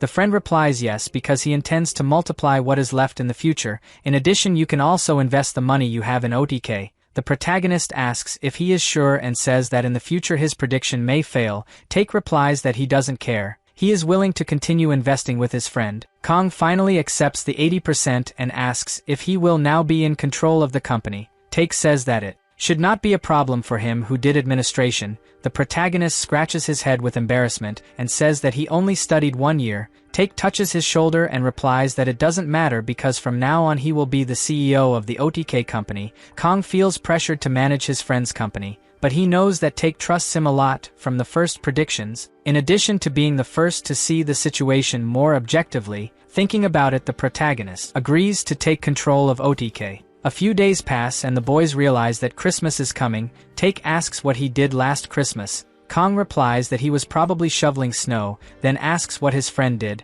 Take says that he spent it with his mother. The protagonist remembers that his friend was the only one to visit his mother in the period that he spent in the army, but now the boy has returned and is determined to keep his own mother company. So he asks Take to transfer his share of 800 million won. The guy stops playing for a moment and asks how he is going to bring this money. The protagonist understands that he has to deal with taxes properly first, but before he needs to take care of the taxes of the 500 million he received before. At that moment Take starts to rummage through the room looking for the tax receipt he received from his sister. He finally finds it and gives it to Kong. The protagonist says he intends to use the money to buy some Christmas gifts, something he didn't do last year. The scene changes to a real estate agency. The attendant complains about not having done any sale in the last few days. Right now that he needs money. At that moment Kong passes through the door and is greeted by the attendant, who offers hot chocolate and he accepts. The woman assumes from the clothes that the protagonist is a college student looking for a dormitory. She intends to serve him in the best way even if the commission is small. So she starts talking about a small room that was recently created and the environment is comfortable. The protagonist explains that he is not actually looking for room. He intends to buy a house. The attendant is shocked to hear that he wants to buy instead of renting. Kong repeats that he wants a house and goes to the window overlooking the properties. The woman explains that the price can vary between 300 million and reach 1 billion. It depends a lot on the location and size of the land. Kong opens the door and points to one of the houses, interested in knowing the price. The attendant says that this house would be approximately in the range of 500 to 600 million won. Kong replies that he understands and the woman is silent. Suddenly the boy says he liked it and will keep the house. She is surprised because she didn't think she would sell that house so fast. In addition, she can't understand where a young man would get so much money from. So the woman says she will look for other houses for him. But the protagonist says he wants that house specifically. The attendant replies that that house is not for sale. Kong asks if it is possible to convince the owner to sell if he pays more than the initial value of the property. She replies that it is possible, but she does not understand why a young man would buy a house for a much higher value than the market. At that moment Kong goes to the bag he brought with him and starts to move. He then takes out some money bills and asks the attendant if the market value is really 600 million. The woman looks scared at the amount of money he starts to take out of the bag. The protagonist puts the packages on the table and says that he is willing to pay 800 million for the house. Each package of money has at least 3 million won. Kong also offers extra money for the commission if the deal goes through. There is a story behind the house that the protagonist wants. The owner of the property is called Kim Mija. She was very happy to find the two-story house, but she did not expect that her dream would become a nightmare. As time went by, the family began to fight among themselves over the house. Her husband and children complained about the long commute to school. Over time the house got old, repairs were expensive and the family could not afford it. After that Mija's desire became to sell the house and buy an apartment. The house changed from 600 million to 500 million because of the repairs. Mija looked for a real estate agency to sell the property. A few days later she received the happy news that a young man was ready to buy the house. Kong paid 800 million. Mija never thought that someone would pay 200 million above the market price. Now she had enough to move into the apartment, but the amount offered by the protagonist ended up making Mija scared, and she assumed that there was something hidden. Her husband encouraged her to sell. Mija called the next day and said she would sell the house for 1 billion. She thought she was being smart because it would cost almost double the initial price. But that's when she received the news that the protagonist looked at another house in the region and seems to have liked it. The attendant said that the house in question cost 760 million. Mija dropped her purchases upon hearing this. The house for sale is Hyojong's. Mija started to insult her neighbor for stealing from her client. In addition, she thought that the woman's house was not worth 760 million. She was desperate and told the attendant that she would also be selling her house for 760 million, but the attendant replied that maybe the protagonist did not want to buy any more. Mija begged and even promised an extra commission if the attendant managed to change the buyer's mind. This worked and the protagonist opted for Mija's house. He transferred 30% of the amount as collateral. The next day the contract was prepared to be signed. The attendant reminded the Mija that Christmas would be in 4 days and asked if she could vacate the house by then. Mija replied that it was a few days and she didn't have time to look at another house. It would be very difficult to make this change. That's when the protagonist offered 20 million won for moving expenses. This money filled the woman's eyes and she immediately agreed. Kong was determined to buy this house because she once belonged to her father, so he was able to offer any amount for her. The attendant congratulated him for getting something so precious in his memory. She also warns that the contract comes out tomorrow. The attendant's cell phone rings and she starts to close a new deal. The protagonist just looks at her doing her job. After a few minutes he leaves the real estate agency. The streets are already all decorated. The boy finally got his long-awaited Christmas present. He holds a family photo while smiling. That photograph is one of the most valuable things engraved in his memory. The next day arrives and the protagonist's mother is ready to leave. She doesn't understand why this time they don't go home for dinner. Kong takes her to the parking lot where is Take, who also calls the protagonist's mother. As we can see, he didn't give up that shameful car. Everyone gets in the car and the mother tries to find out where she is being taken. The protagonist decides to give a clue and says that it is a very nice place. The conversation is interrupted when Kang's cell phone rings. He looks at the screen and realizes that it is Yuri. The protagonist answers and on the other end of the line the girl complains about him not answering any of her calls. Kong apologizes and asks how Christmas is going. The girl says that Christmas doesn't matter and he asks what happened. Yuri is direct and asks how he knew that L6 would be discontinued. The protagonist pretends not to know and asks what she is talking about. The girl remembers that he said that when they left the store that time, Kong replies that it was just a joke. This answer does not convince Yuri, and the protagonist decides to end the call, justifying that he is going to celebrate Christmas with his family. Yuri tries to say something when the call is disconnected. The protagonist realizes that he made a big mistake when he could not hold his mouth that day. In addition, Professor Sang also sent a message wanting to talk to him. Anyway, the protagonist does not intend to reveal his secret. At that moment, his mother asks him to stop here. Everyone gets out of the car and the woman recognizes the house she lived in with her husband a few years ago. The protagonist knows that this house is very important because his parents lived here for 20 years, until his father could not pay the bills and go to auction. The mother is thrilled looking at the place, but decides to leave so as not to disturb the owners. The protagonist holds her hand, saying that they have already come here and should take a closer look at the house. The mother asks him not to invade other people's houses, but as soon as he enters he realizes that the house is completely empty. The woman looks around and begins to remember the good times she spent here.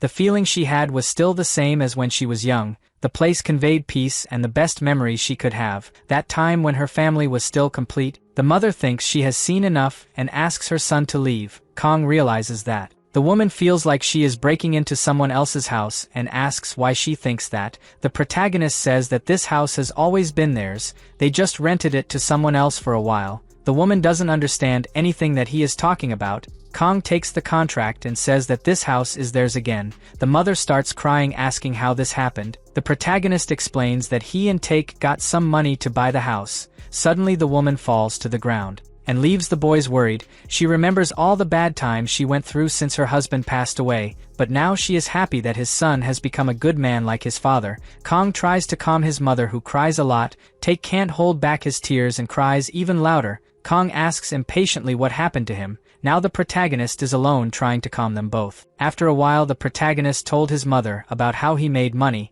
obviously hiding some details, including the eagle with the prediction and the amount of money he received. The protagonist thought that she would be scared if she knew it was 800 billion, so he said that he won 1 billion only and left her scared all the same. Kong also decided to say that he would postpone university classes for a while longer because he wanted to focus on investments. The mother asked her son to be careful with this because she remembers her husband saying that investment involves many scammers. The protagonist hears this and can only think that in this case he is the scammer. Take is silent following the family conversation. Kong assures his mother that things will work out and that he will not borrow money from anyone to invest. The woman replies that she trusts him. Take enters the conversation, saying that he will take responsibility for little Kong. The subject changes and they finally talk about the repairs that the house needs. The mother understands that it won't be so cheap, but Kong says that he is already taking care of it and they will move out when everything is ready. Take reminds the two that it is almost time for the reservation he made at the restaurant. Everyone celebrated Christmas together as a big happy family. The protagonist feels that he is finally fulfilling the promise he made to his father.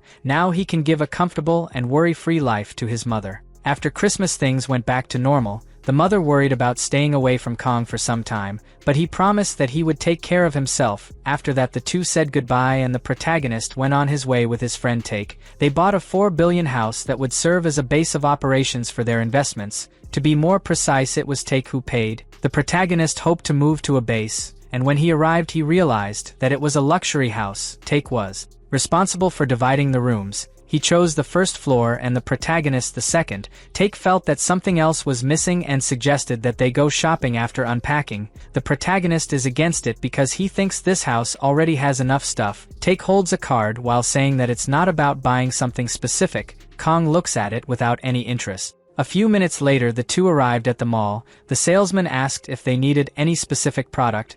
Take replied that he was just looking, and the protagonist questioned what he came here to do. It seems that his friend just wants a way to spend money. Suddenly something catches his attention and he starts screaming. The seller says that this is a recently released LED television, 100 inches with 8K resolution, and the price is 34 million won. Take doesn't let the man finish talking and warns that he will take it. The seller wasn't expecting to make such a quick sale and was scared, but Take wasn't willing to stop here. He walked around the store and chose several items. The purchase was finalized and the salesman asked how many times he wanted to pay in installments. The total amount is 68 million. Take says it is cheaper than he thought and chose to pay in full. The boys finally left the store after shopping. The attendants thanked them numerous times for their presents. The next day arrives and the protagonist is faced with the house all decorated. Take says he tried to turn the basement into something cozier. The rooms were also equally prepared. Now he is eager to show Kong how he prepared the studio.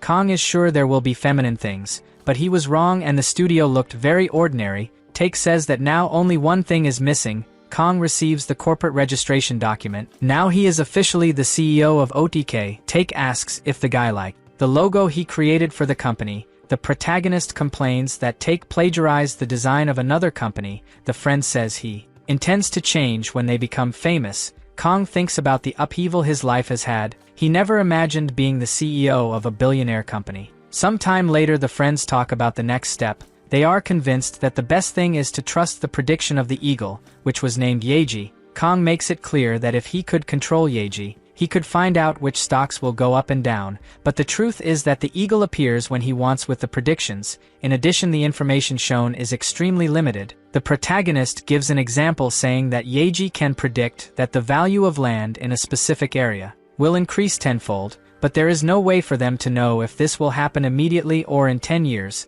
This happened when the protagonist learned that L6 would be discontinued. It took a long time for the prediction to actually come true. So the boy thinks it's better for them to analyze how Yeji works before making any investment. The protagonist also brings a third important topic to the conversation. It may be that one day the prediction is wrong or something unexpected can cause her to change. Take agrees with this and talks about natural destruction. It is something that the results of human actions can easily influence. The protagonist finds his friends thinking intelligent and asks how he thought of it. Take confesses that he saw something like this in the comics. Kong replies that this is obvious and goes back to quoting Seasung. Maybe they wouldn't even have received the billions if the company gave up on the discontinuation. Take is scared because he hadn't thought of this possibility. Kong presents numerous possibilities for the prediction to fail. What they need to understand now is that Yeji will play a crucial role, but it will depend on them for the prediction to come true. Take says it would be easier if he could control power like those comic book characters.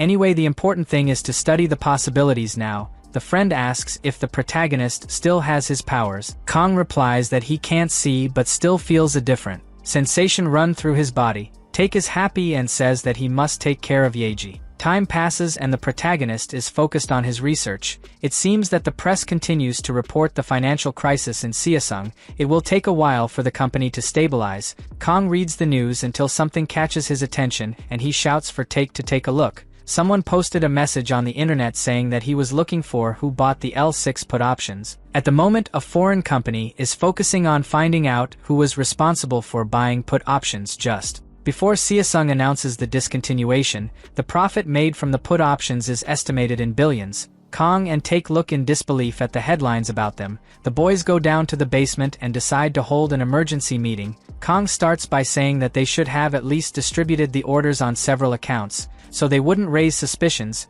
Take agrees but thinks they didn't do anything wrong. Kong replies that people who profit from long positions are usually praised, but those who profit from short positions are criticized. Long position means buying with the expectation that prices will rise. Short position means selling waiting for prices to fall. The protagonist chose to profit from the short position. Take still thinks that they did nothing wrong, but Kong is worried. The friend asks if he prefers to stop investing in short position. The protagonist replies that it is better to think of other methods so as not to raise any suspicion. The world has gone through a lot that has brought down the market financially, but they have risen again. This means that unless there is another shock at the level of the financial crisis, it is impossible to bet millions on a short position. Kong is willing to invest most of the assets in long positions and only use short positions when something goes wrong. The goal is to make OTK more powerful and buy other companies, so they can profit more. Take asks what return he expects and Kong says he expects to double 670 billion in 2 years.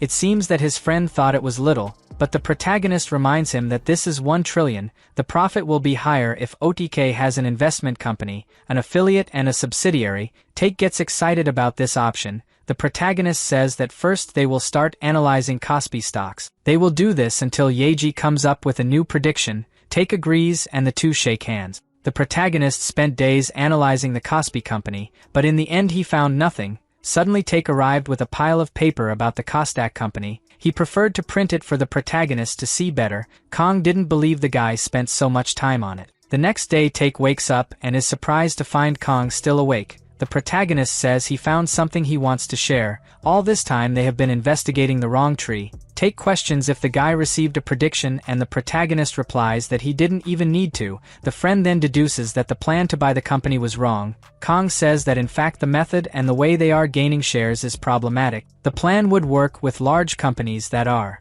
worth tens of trillions in market value.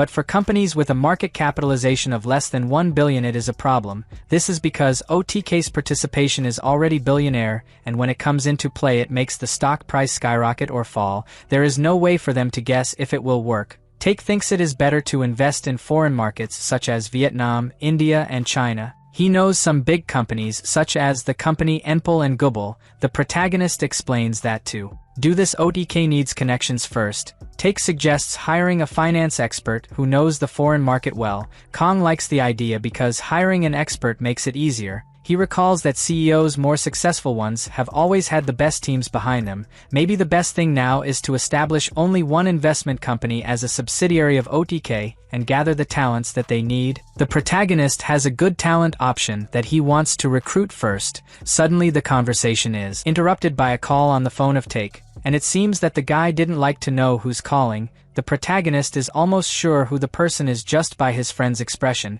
mainly because this is the person he wants to recruit. Her name is Hyunju, Take's older sister and an employee of the global investment bank Golden Gate. Take answers the call and Hyun starts screaming asking where he went. The boy replies that he changed and she demands to know the address to go see him. Kong is surprised that Hyun is in Korea, but he is also scared because he didn't expect the girl to be so angry. The protagonist decides to ask what Take did wrong and the boy starts counting on his fingers. A few hours pass and Hyun finds the boys. The two sit on the floor as if grounded. Take gets up and complains about the cigarette smoke, saying that it is bad for his health. Hyun, with anger in his eyes, tells him to sit down. The boy obeys and she asks why he moved house. Take replies that it is obvious that he changed because he bought another house. The sister gets nervous and screams asking where the billions that were in his account are. Suddenly she starts hitting him with the ashtray. Kong tries to calm her down. Take understands that his sister's anger is for the amount he spent. At that moment Hyun decides to be direct and tell the reason for his anger.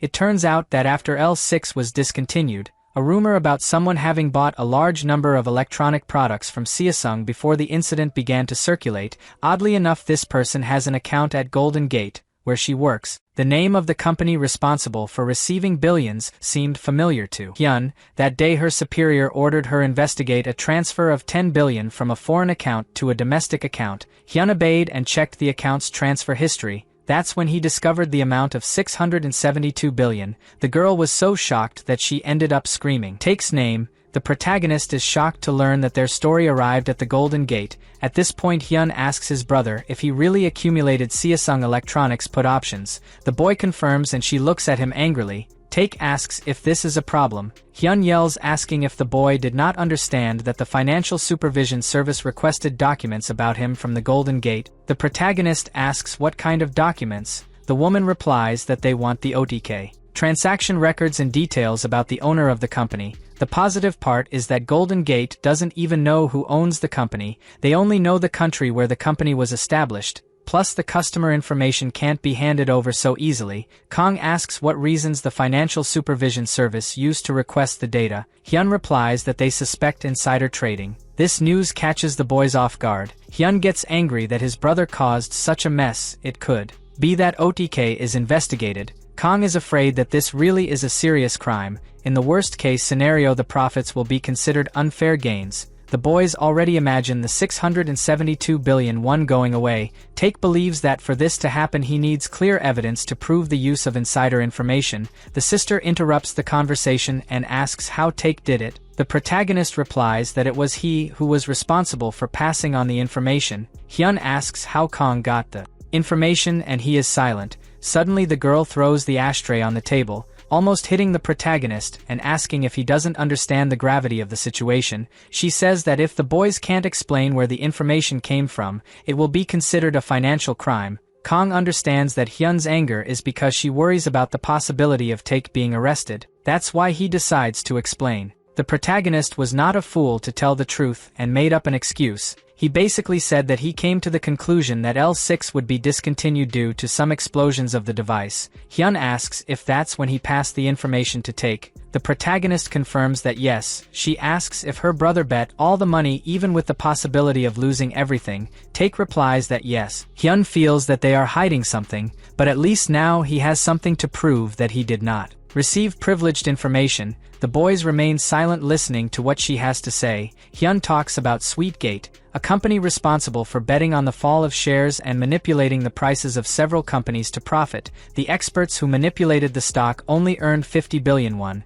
This is 10 times less than the amount that Taek and Kong received. Hyun goes on to say that the regulations have become stricter thanks to Sweetgate, otherwise the investment funds would have collapsed one after another. In the last year, Golden Gate lost $20 million, thanks to 2 investors who dealt with a diabolical financial product in an even more cruel way. Obviously these investors were discovered. The protagonist is shocked by the information and mentally thanks Taek for creating a company in a tax haven. Hyun says that they would already be handcuffed if OTK was a Korean company. But this will not happen because they can confirm that they did not have privileged information. Taek finally breathes a sigh of relief, and Kong understands that his only enemy now is the companies that have suffered losses. Hyun says that he didn't expect his brother to cause such a big mess with 13 billion. She wants to know what he is going to do with the money. Taek replies that he earns 2 and Kong earns 8. This means that now OTK has another CEO. Hyun starts asking annoyed if the protagonist has 80% of the company. Taek says it's fair because the information came from Kong. The protagonist understands Hyun's frustration because it's common sense that whoever provides the capital gets most of the profits. She is more angry because now OTK has practically another owner. At this moment Taek gives a smile saying that his friend will manage it very well, but the sister remains nervous and asks if he thinks he will be lucky next time. Taek says he has a plan for it. He set aside 13 billion to live comfortably for the rest of his life. In addition, he left 3% of the shares to his sister, which in total of 20 billion. Kong concludes that the friend really is a generous otaku. He understands that Hyun is worried that the management of the company will be done recklessly, so he takes the opportunity to invite the girl to be part of the company. He even says that she doesn't need to leave Golden Gate to join them. At that moment Hyun orders the protagonist to go buy a coffee. Kong immediately understands that she wants him to leave and just obeys. Hyun was always at the top of her class. She finished school and entered one of the best universities for economics in Korea as the best student.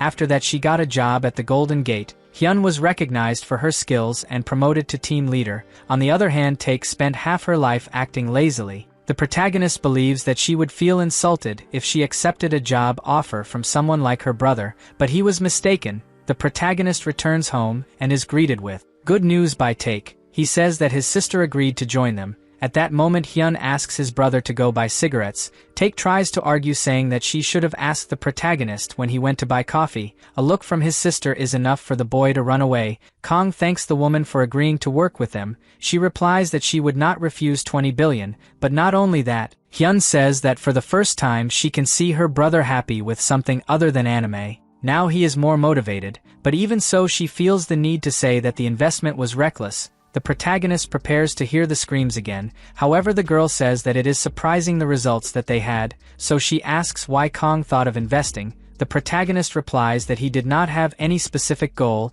and still does not think about any. He just likes to have a lot of money. Kong ends up letting slip that he has another goal. Hyun is anxiously waiting for him to speak. But the protagonist is thinking to himself that he doesn't have a normal life since the first prediction. Kong knows that all great investors have succeeded with their own investment methods, while he can only rely on one prediction. But that's not bad for someone who knows how to use luck and intuition well. Thinking about it makes Kong more confident and he tells Hyun that he is sure he can improve. The girl finally shows a smile. She decides to tell the protagonist that the financial world is not as easy as he thinks. She has been working in this sector for almost 10 years and knows that it is full of con artists, so she didn't want the boys to get into it. The protagonist says he understands the concern and assures the girl that Taek will be fine. Hyun confesses that he is happy to see that they are still together. This gives more confidence and she decides to agree. The protagonist stands up and the woman raises her hand saying that she is looking forward to work. Kong shook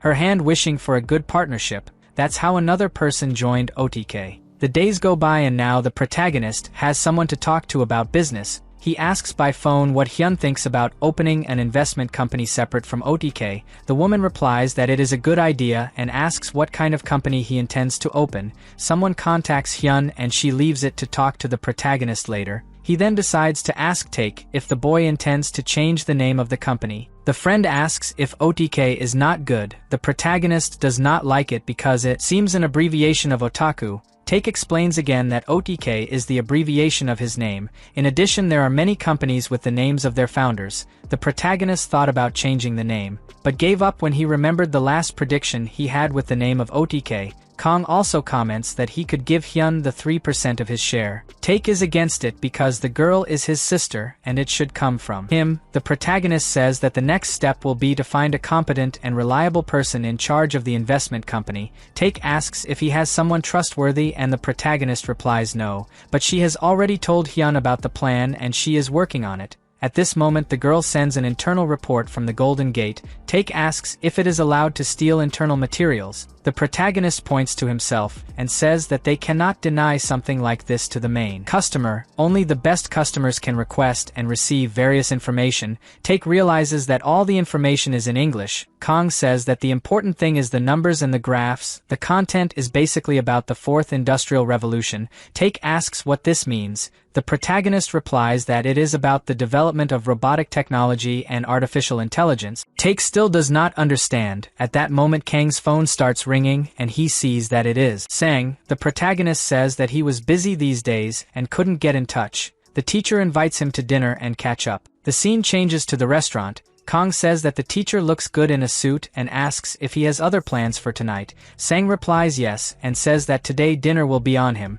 The protagonist questions if the man shouldn't be teaching today. Sang replies that he resigned after he managed to pay off all the debts. Kong is surprised because he remembers that the man was broke. The professor quickly surprises him by saying that it was all thanks to him who told him that L6 would be discontinued. The protagonist asks scared if Sang also bought the put option of Samsung Electronics. The professor says no because he did not believe it would be discontinued, but invested in something else. After so many explosions he knew that Samsung would opt for battery replacement. This happened and this time the SB battery manufacturers suffered a drop in shares. Sang says he bet 700,000 won on the fall of SB. The protagonist is thoughtful and concluded that the professor is right. It makes sense that Samsung SB shares plummet after announcing that the cause of the explosion was the battery. At that moment the protagonist asks how much Sang earned with this investment. The man shouts that he won 150 million by investing 700,000. This is the good part of betting on the fall of a company. The profit is absurd because you are the only one investing. Kong did not imagine that the professor would take the information from L6 and invest elsewhere. This makes the protagonist understand why his teacher was called a genius. Sang says that he left school after paying off all the debts. The man then asks how much the boy's profit was. Kong thinks about whether he should tell the truth or not. The teacher understands that no one will reveal the amount and says that he knows it was around 500 billion. He found out from a friend in the financial sector about the rumors and imagined that the buyer would be the boys. Kong lies saying that they don't have that money to invest. Sang replies that only Take's money would be enough to make the purchase. The protagonist knows that the teacher is very smart and has no way to hide the truth from him for long, but decides to keep lying, until Sang reveals that he knows that the company that bought the put option is called OTK, so he made a connection with Take's name. At that moment Take spits the water he drank in all directions. Kong wipes his face while praising his teacher's intelligence. Sang replies that he called him here because he wanted to thank him. The protagonist can't shake the idea that if the press finds out that he and Take are the buyers, their faces will be plastered all over the headlines, so Kong asks the teacher to keep the secret. Sang says he never thought of leaking this and promises that he will take the secret to the grave. The boys finally go back to drinking and the teacher is curious about the protagonist's next investments. After all, they have already created a company. Kong remembers that the initial idea of creating OTK was just to free the money from taxes. Sang advised the protagonist to be careful with his next investments because from now on he will need something other than analysis to beat the market. The professor realized that this was necessary in the worst way, when unfortunately he made a wrong investment and went bankrupt. Kong says that there was no way for Sang to predict that the company would fail. The professor agrees that Financial market has many variables, and at that time it was impossible to solve things mathematically. Sang even makes a quote about being able to calculate the movement of celestial bodies, but not the madness of people. The protagonist accuses the professor of plagiarizing Isaac Newton's words. Take is like a fool because he doesn't recognize the quote. Sang says again that it's not easy to stay calm and see the truth in the financial market, so he preferred to trust the protagonist's intuition. Kong continues to sweat cold and asks what he plans to do. Sang says that he prepared this suit especially for an interview. The protagonist finally understands that the interview that the crazy one is talking about is with him. At that moment Kong turns to take, almost asking for help to get out of this situation, but the friend just looks as if to say that he is the CEO of the company. Kong recognizes that foresight is not everything for a company to work. That's why he recruited Hyun, but it would be interesting to have someone who has a good specialty in calculus like Sang, who is also very good at making rational judgments based on numbers, not to mention that the professor is ready to work with the same investment goal. So the protagonist tells that he is currently CEO of the ODK company and is looking for someone who is reliable enough to work in the company and suit his vision.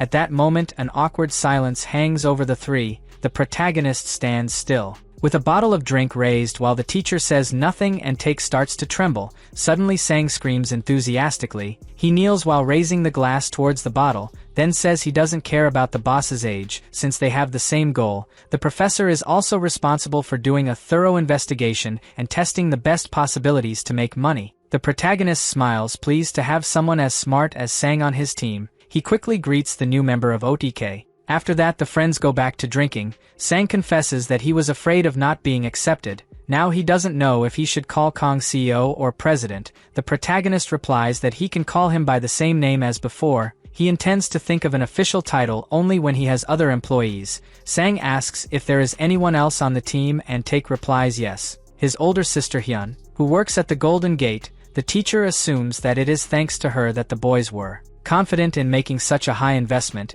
The protagonist preferred not to reveal that in fact the girl only entered after they managed to raise the capital. Sang says that the school asked him not to quit work, but he did it anyway because he was tired of the routine. The professor adds that now he intends to catch the wave of reorganization of industries. Kong asks what this means. Sang shows his new cell phone from Enpal and says that when he was launched, the companies that dominated the market simply ignored the device, because they did not believe that the smartphone would have space in the market, but they were mistaken and tried to go back when they saw the success. But it didn't do any good. It's because that Sang believes that the best thing to do is to observe what no company has been able to see. The protagonist asks if he is sure of this and the teacher confirms. Kong knows that the man has spent years studying the market, so he trusts that he has no mistake. Take also says that he believes in Sang and is trusting in his abilities. The three toast at the same time, celebrating the new partnership. Suddenly the scene changes for the boys lying in the room.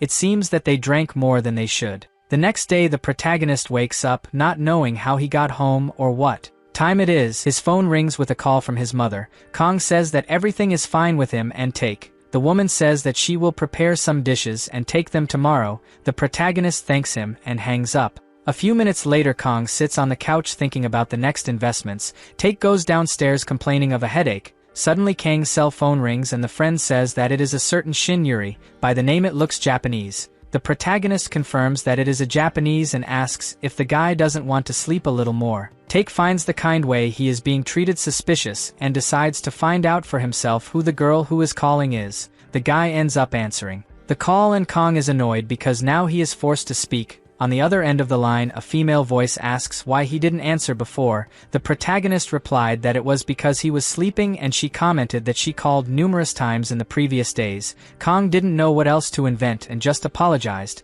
Yuri decides to call him to run a little. She also wanted to thank him for the information about the discontinuation of L6. The protagonist finally complies with it. Girl's request and accepts to go out with her. Yuri screams with happiness and sets up the meeting in front of the gallery's department store at 2 p.m. The protagonist hangs up the call and suddenly finds Take looking at him closely. Kong gets scared and his friend asks who Yuri is. Take asks if the CEO of the OTK company is dating at such an important moment. If it is true, he is ready to show his duties. The protagonist prefers to put Take aside and focus on the lack of money in his wallet. He realizes that he forgot to withdraw money, and to make matters worse he knows that things near the department are more expensive, so the protagonist approaches his friend embarrassed and asks to borrow money. Take asks if he is looking to buy an island. Kong replies that he didn't have time to redeem it from the external account, so he asks for 100,000 won and promises to pay later. Take hands over the money and asks the boy not to go around flaunting.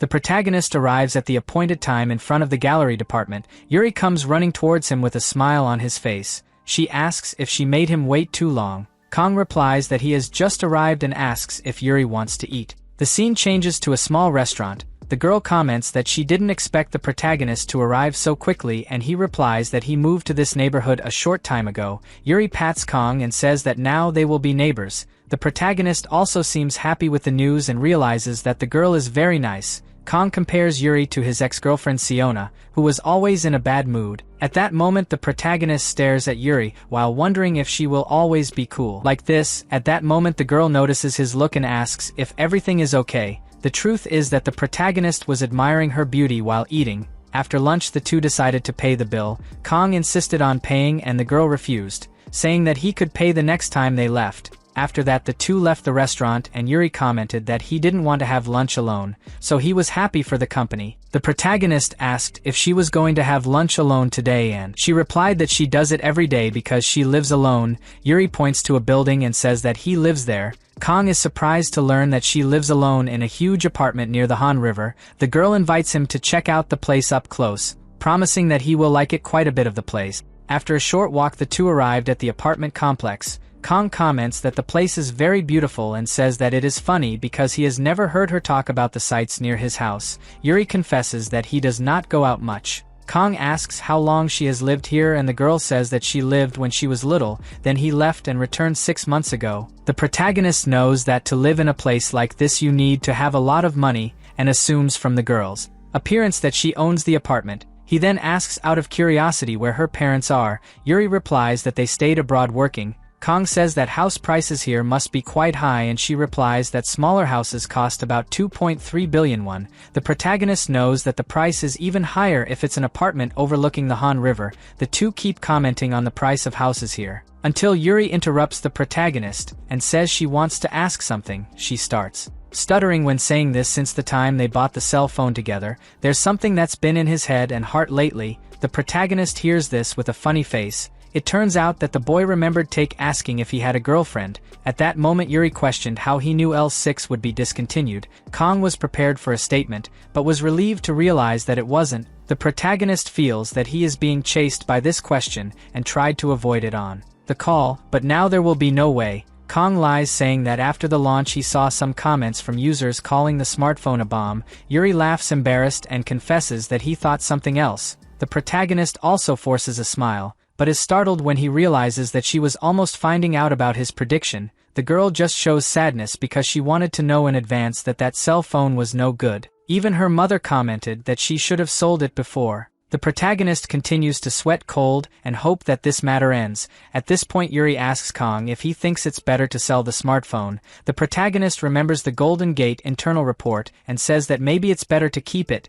Yuri thinks it's a bad idea because he believes that Seosung has lost the trust of buyers. Kong thinks differently and reminds the girl that she chose to change her cell phone instead of getting her money back. He decides to share one more thing. He found out in the report and says that Seosung's main business is not smartphones, they are semiconductors. The girl asks what it is and he says that it is basically connectivity. Semiconductors serve as sensors and are responsible for the ability to communicate in objects to connect them to the internet. The whole world makes use of them. This means that Seosung will continue to have money because the demand for semiconductors only increases. After saying this the protagonist walks away and says that this is just his opinion. Yuri says that he has no way to predict what can go wrong because even financial experts make mistakes. It may be that Seosung goes bankrupt or not. The girl runs to him and says that she will trust his opinion, deciding not to sell any electronics she bought. The protagonist asks confused if she bought anything else. The girl smiled, saying that she bought 20 shares with the money from the allowance.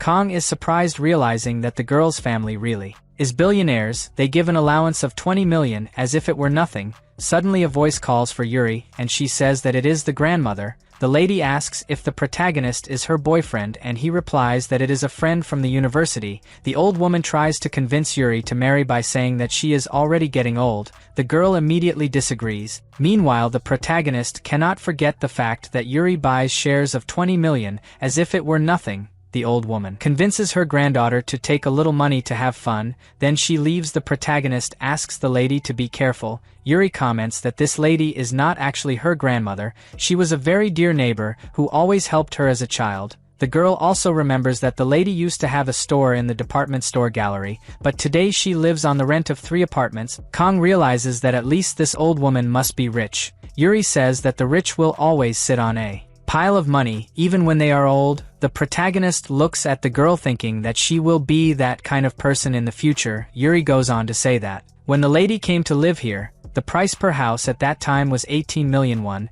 Nowadays the property costs approximately 1,500,000,000, but time passes and the value is increasing. This means that this lady is one of the richest in the place. The protagonist hears this and comes to the conclusion that companies work in the same way as real estate. The ultimate goal of most companies is to go public and make huge profits as soon as they are listed. Listed means that the company's shares are available for public trading. So to be successful, it is better to invest in a company before it is listed. Many investors lose money exactly by starting to invest as soon as the company is listed, aiming for the highest profit. But that's when they make a mistake and lose money. The ideal is to invest in the initial phase to receive great returns. At that moment, the protagonist realizes that his head finally worked after so many days thinking about what the next step would be. The boy now understands what he has to do and says he needs to go. Yuri asks why he is going so suddenly. Kong feels he has the best ideas when he is next to the girl, then he thanks her and promises to see her as soon as possible. Yuri gets frustrated because that's how he left her last time and disappeared for a long time,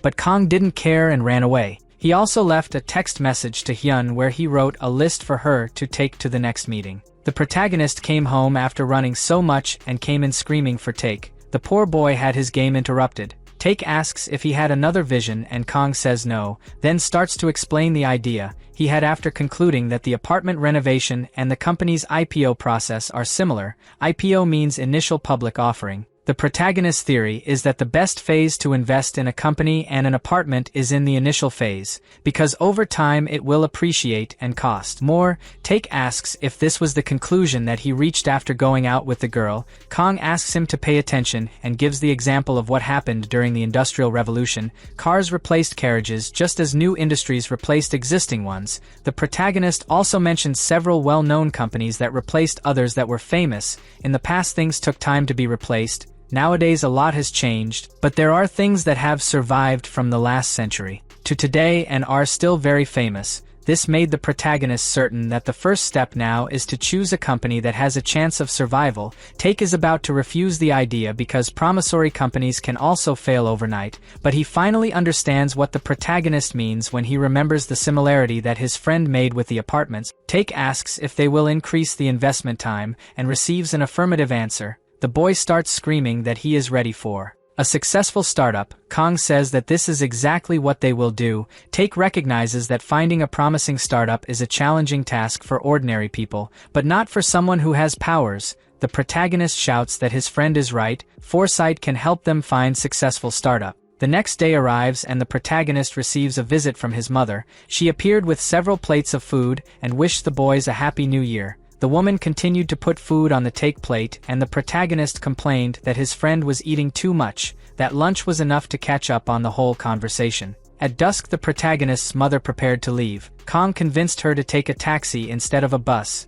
The woman praised the boy's new house and the neighborhood where they are living. The protagonist asked if she wanted to live here too, but she refused because she prefers to live in the house her husband built. Kong is happy with these words. The taxi arrives and the mother begins to say goodbye saying that her son has to eat better. She also hugs him, showing all the affection and gratitude for everything he did. After that the woman gets in the car and leaves. The presence of the mother makes Kong more sure that it is necessary to continue working now so that in the future there is no lack of money. Later that day, Hyun sent the initial investment list of the Golden Gate Company, just like the protagonist asked. Take is surprised that all the startups are migrating to the Golden Gate, but he doesn't understand why Kong also asked for a list of the companies that were narrowly rejected. The protagonist says that if they were narrowly rejected, maybe he just needs funds to grow quickly. Take understands the explanation and keeps complaining about the amount of companies he needs to review. The protagonist replies that this should not be a problem for someone like Hyun.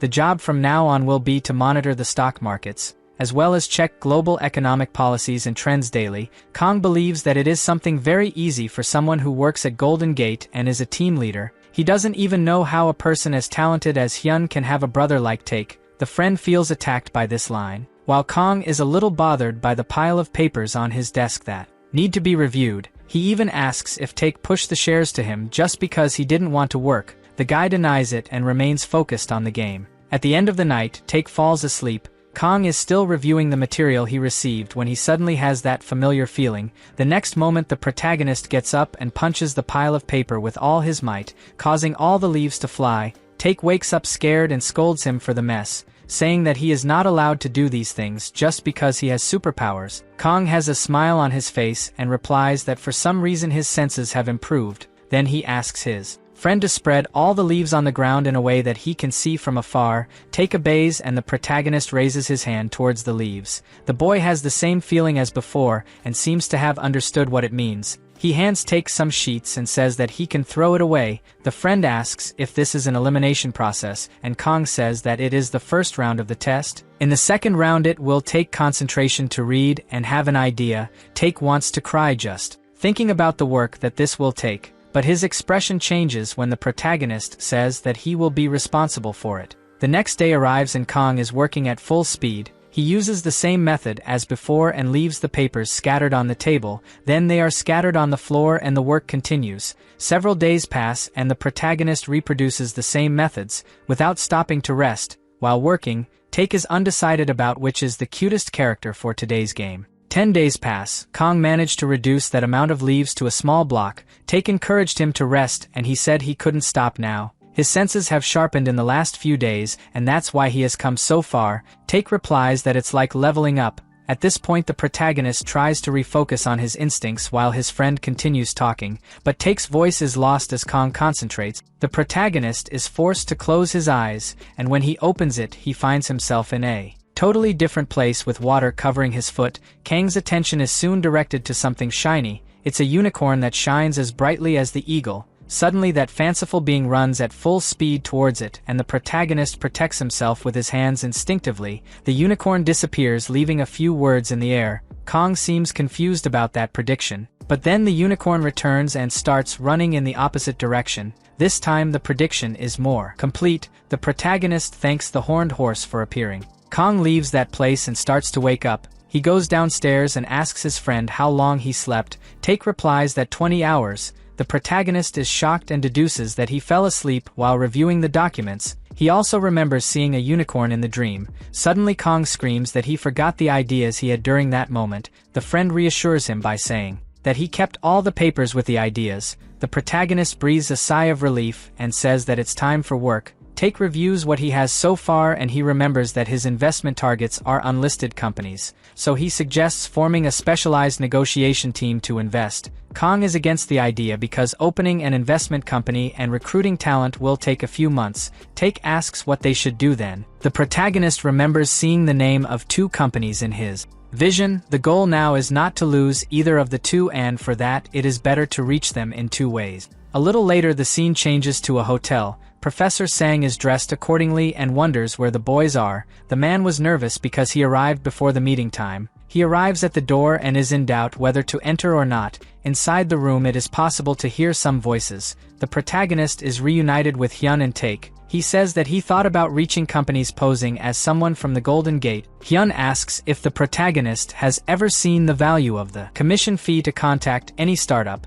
The commission for an investment of 500 million costs 9 million. The minimum commission even without any investment is 3 million. Sang is still on the other side of the door and is paralyzed when he hears the amount. Take asks why the connection fee costs so much. The protagonist replies that the amount could be higher if they didn't have Hyun's help. The teacher at that moment feels ashamed for having celebrated that he won 150 million in front of the boys, since now he has found out that Taek and Kong are billionaires. The conversation continues inside the room and Hyun says that he has scheduled some meetings with foreign startups. Taek asks if they can't invest in Korean startups and the protagonist replies no, if they do that the Financial Supervision Service will definitely investigate them. The friend says that it's okay because they are not doing anything wrong. The protagonist replies that the problem is that his identities will be revealed during the investigation, his data will also be exposed. People will find out about his investment method in short positions and also about the company established in a tax haven,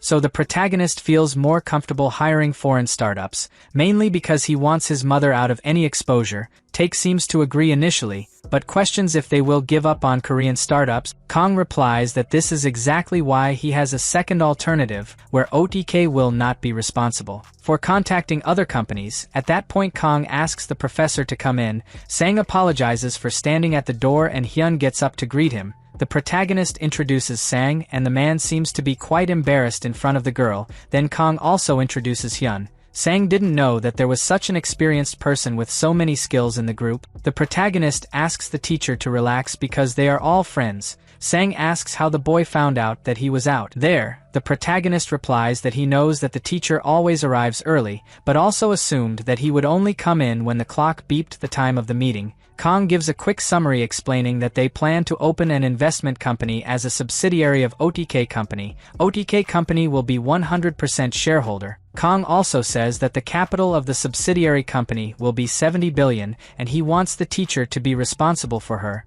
The man is shocked to hear this because it is a very big responsibility. Kong keeps talking that Sang will start with an annual salary of 100 million, but he will earn more contribution shares if the performance increases. Sang gets goosebumps when he thinks about the amount of money and concludes that with 70 billion it will be possible to create some important companies, but he doesn't understand why they are entrusting something so valuable to him. Sang remembers that every time he got something right about values it was because he was lucky. Now looking at the people at this table it is clear that they are very intelligent. This makes the teacher feel a little inferior, but he recovers his humor because he believes that there is some reason to be chosen. His mind is also already calculating numerous possibilities. The protagonist tries to calm the professor by saying that he saw the man go bankrupt and recover the money in moments. That's why there is no one more fit for this role than him. Kong also clarifies that he doesn't want to force Sang to do anything, but the office is already available. The man is surprised because he had already chosen an office.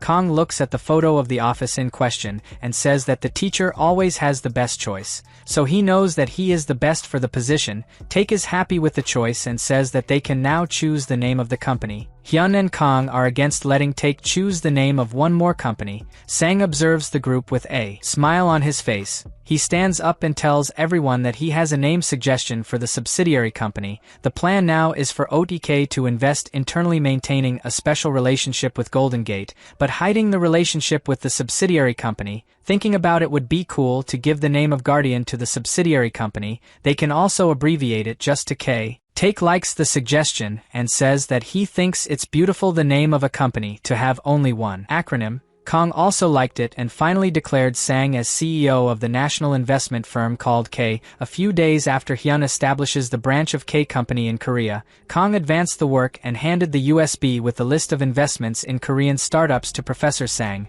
Now everyone is gathered in the office that the protagonist bought. Taek praises the view and asks why he chose this location. Kong replies that it is because it is close to the airport and it is easier to take care of investors. Hyun finishes the work and says that a lawyer from Golden Gate will help during the schedule. Kong asks surprised if he will have to find a lawyer today and the girl confirms it will be a lawyer specializing in international law. Hyun adds that the girl will arrive today since the airport is next to the office. Suddenly a noise is heard and the lawyer enters through the door. Hyun is shocked by the speed and calls her by Ellie's name. The girl greets her back. The protagonist is shocked because he didn't know he was going to work with a woman. Taek seriously asks if the CEO is already in the mood to date again. At that moment Ellie approaches and greets them both. The girl expected to find older men. She decides to leave her bags in the room and meet with them later. Hyun agrees and the girl leaves. The protagonist asks curiously where Ellie is from. Hyun says he thinks the lawyer was born in Hong Kong but is not sure because she speaks 4 languages: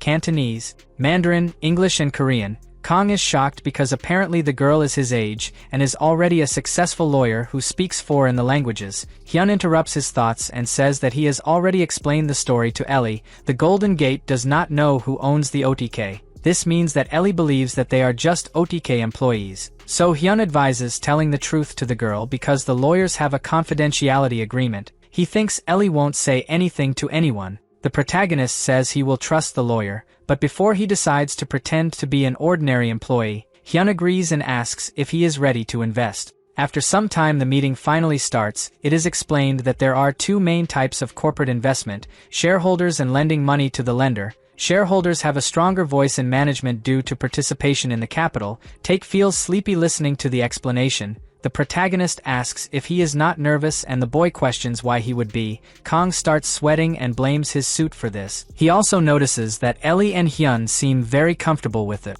meeting as if it were just another day-to-day task. At that moment the protagonist decides to check the meeting schedule since he is not able to concentrate. Suddenly Ellie realizes that the boy does not sit still and asks if there is something wrong. Kong is about to answer when the door opens. 2 Americans representing the Facete company enters. The one in the red blouse is Gerald and the one in the green blouse is Toby. The protagonist doesn't understand why the men are dressed like this and fears that the date will get out of hand. But it's important that these guys are here because the Facete company appeared in their prediction. Suddenly Toby scares everyone with a scream, saying that Faceit is going to be the biggest in the adult industry. The man takes advantage of the fact that he got the attention to explain that the current size of the adult industry in the US is $15 billion. The value keeps increasing. This means that the adult industry is a huge market. The current companies are lagging behind because they do not adapt to modernity. So far Take has only understood the word adult. Kong replies that man is doing a market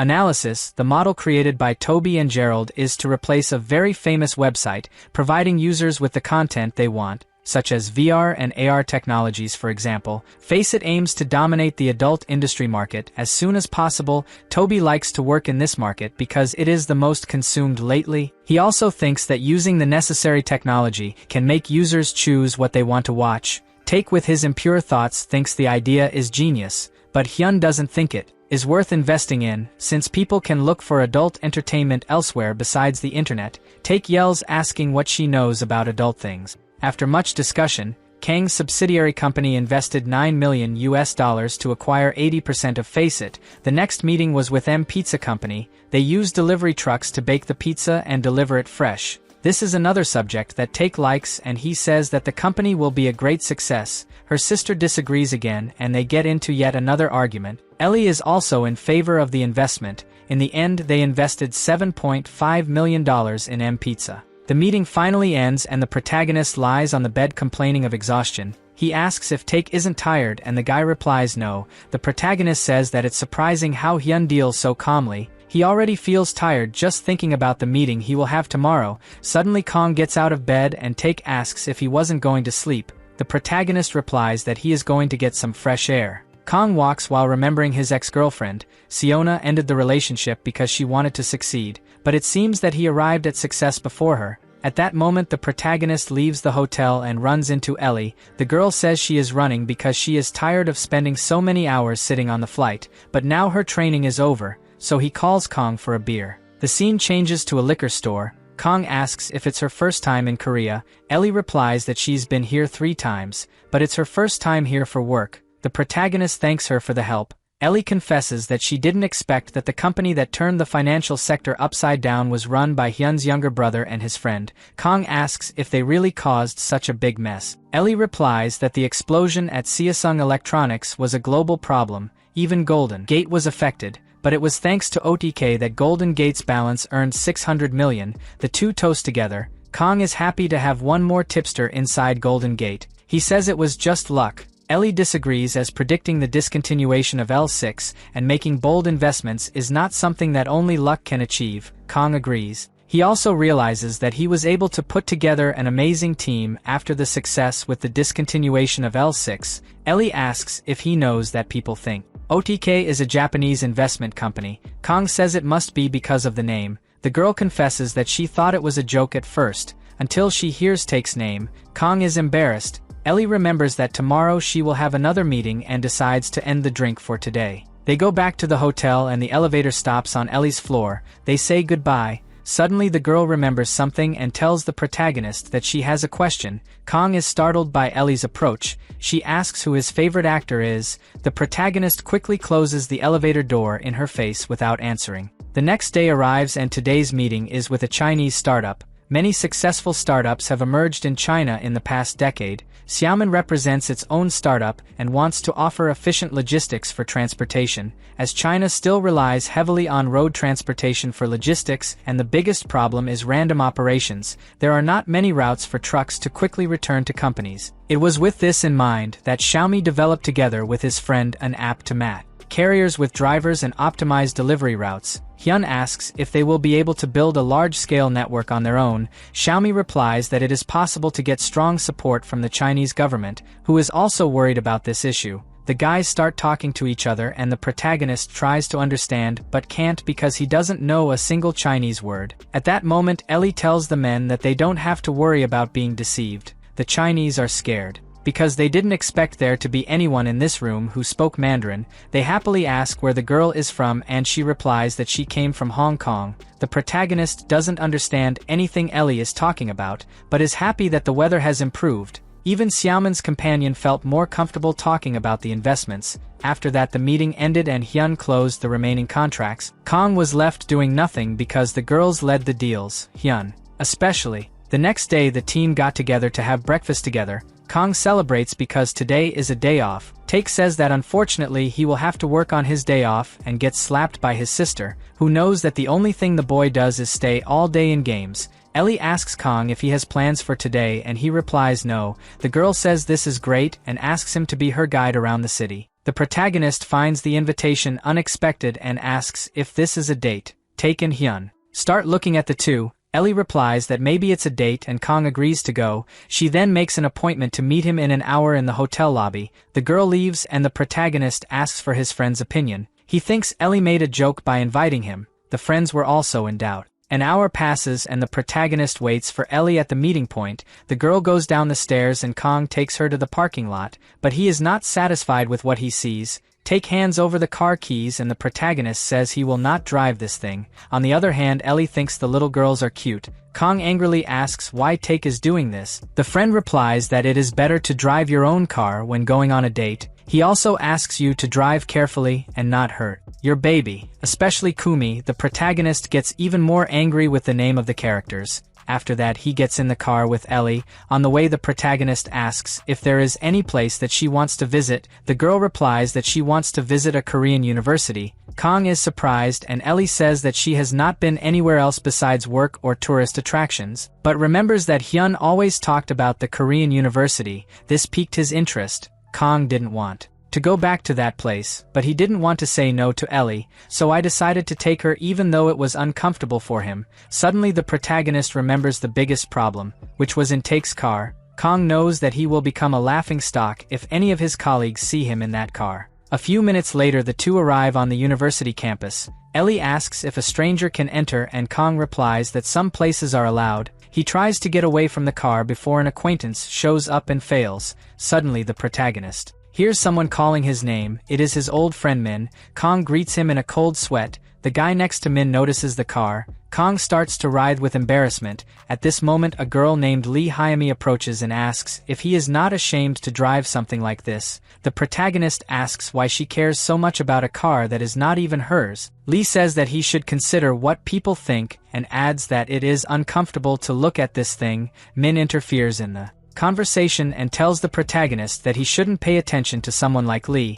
Kong agrees and says that it's strange to see her after so long. Suddenly Lee starts screaming for Siona. The protagonist realizes that it's his ex-girlfriend and thinks it's the best time to leave. The guy next to Siona greets everyone and turns off the car alarm, which catches Kang's attention. Siona also looks and recognizes Take's car. Lee starts commenting again about the car that the protagonist came from. She says that she knows things have been difficult since his father passed away, but he didn't need to use a car like that. Kong gets annoyed when he hears the girl mention her father and tells her to repeat it again. Lee starts yelling that he raised his voice to her and that this is violence. Ellie tries to improve the mood and asks Kong if they are his friends. He reluctantly replies yes. The trio finally realized that the protagonist was accompanied. Ellie takes out a card and gives it to the boys, introducing herself as a lawyer for the Golden Gate. Everyone screams in shock and Lee starts reading the card. They didn't expect the girl to have such a high position in one of the largest companies in the country. Siona looks at Ellie without any expression on her face.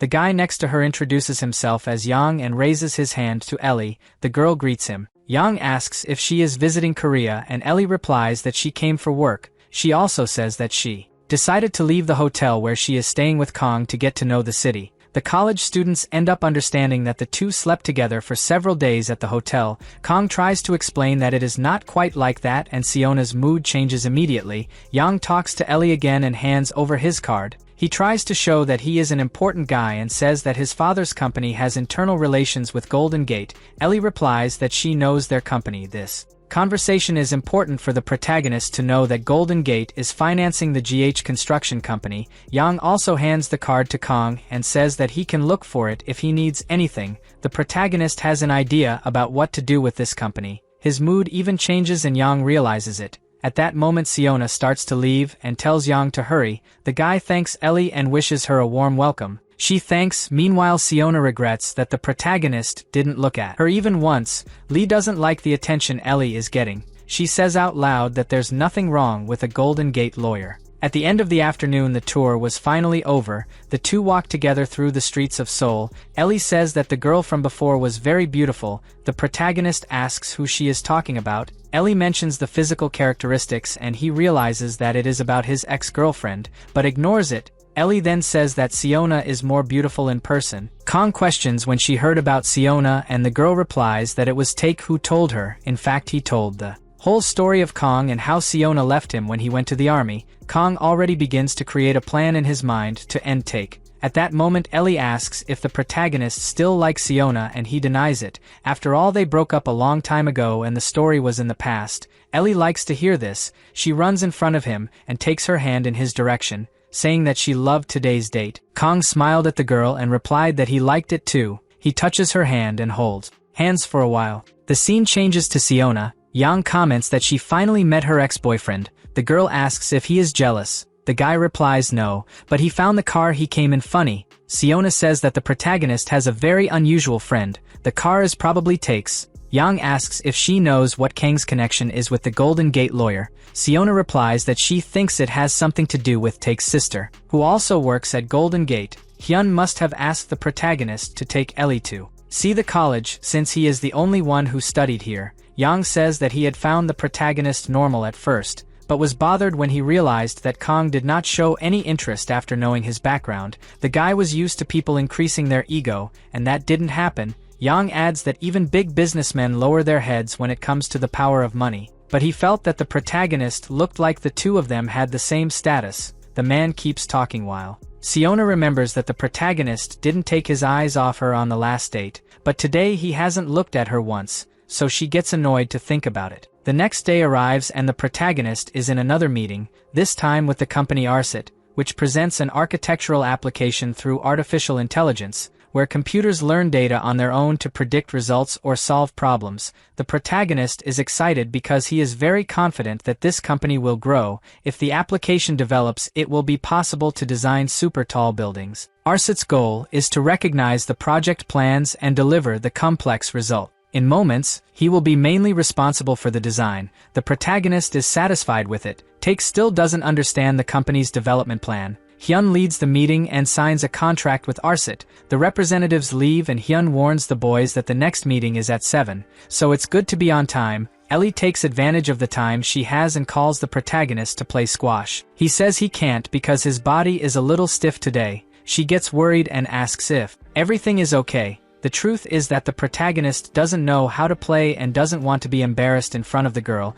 Then he replies that he needs to rest a little. Ellie agrees and invites Take, but the guy is simply paralyzed. He also doesn't know how to play. Ellie decides to go alone and says that they can meet later in the meeting. The boys go to the hotel's break room. Take complains that he can't understand anything in these meetings, especially since they speak English. Kong tells his friend that at least he attends. Take replies that he can't help but support companies, especially the adult content one. He tries to convince the protagonist that his intention is just to know where OTK's money will be invested. Take also says that he expected the money to fall from the sky after these meetings, but everything seems very calm. At that moment the protagonist asks if he knows Song Masayoshi. Take immediately recognizes and questions if this is not the owner of the softbox. Kong corrects him by saying that Masayoshi is the CEO of the softbox. He wants to tell the story of this man, but first you need to know if Take knows the Alabama company. The friend asks if it is not that mall. Kong confirms and says that the Abe Mall dominated almost the entire Chinese e-commerce market, while Alabama was just one of the small companies in the middle of all the competition. One day the CEO of Softbox visited Beijing on business. The representatives of Alabama took the opportunity and immediately flew to request a meeting. After the meeting the CEO of Softbox invested $20 million in Alabama. People doubted that any company would surpass Abe one day. Masayoshi was harshly criticized by the board of Softbox. 20 years later Abe could not handle the pressure and lost space to Alabama. Nowadays, Alabama's market value is $330 billion, about 360 trillion won. Take spits out the drink and says that this is much more than Samsung. The protagonist adds that Softbox received 30% of Alabama's shares for its investment of $20 million. Take asks why the protagonist is telling this story to him. Kong replies that he told this because his friend complained that the return was slow, but the truth is that they need to follow the investment as if it were a newborn baby. The protagonist gives confidence to Take saying that he saw the name of the companies in the vision. Now it's time to invest and wait for the fruits. Just as the CEO of Softbox waited 20 years to have the return of 360 trillion, Take agrees that now it's just a matter of being patient and waiting for the fruits. The boy begins to imagine his 600 billion multiplying. Suddenly he shouts enthusiastically that he hopes there are so many numbers that his head gets tired of counting. The scream ends up drawing the attention of people walking inside the hotel. Hyun appears and tells him to sit in silence. The boy obeys. At that moment Hyun asks if the protagonist will want to schedule an emergency meeting. He asks why he would schedule, and she says that OTK received a message from that company that he wanted so much. Kang's mood changes and he seems anesthetized. The boy feels as if the most important thing in his life has fallen and broken. The name Keros echoes in his mind.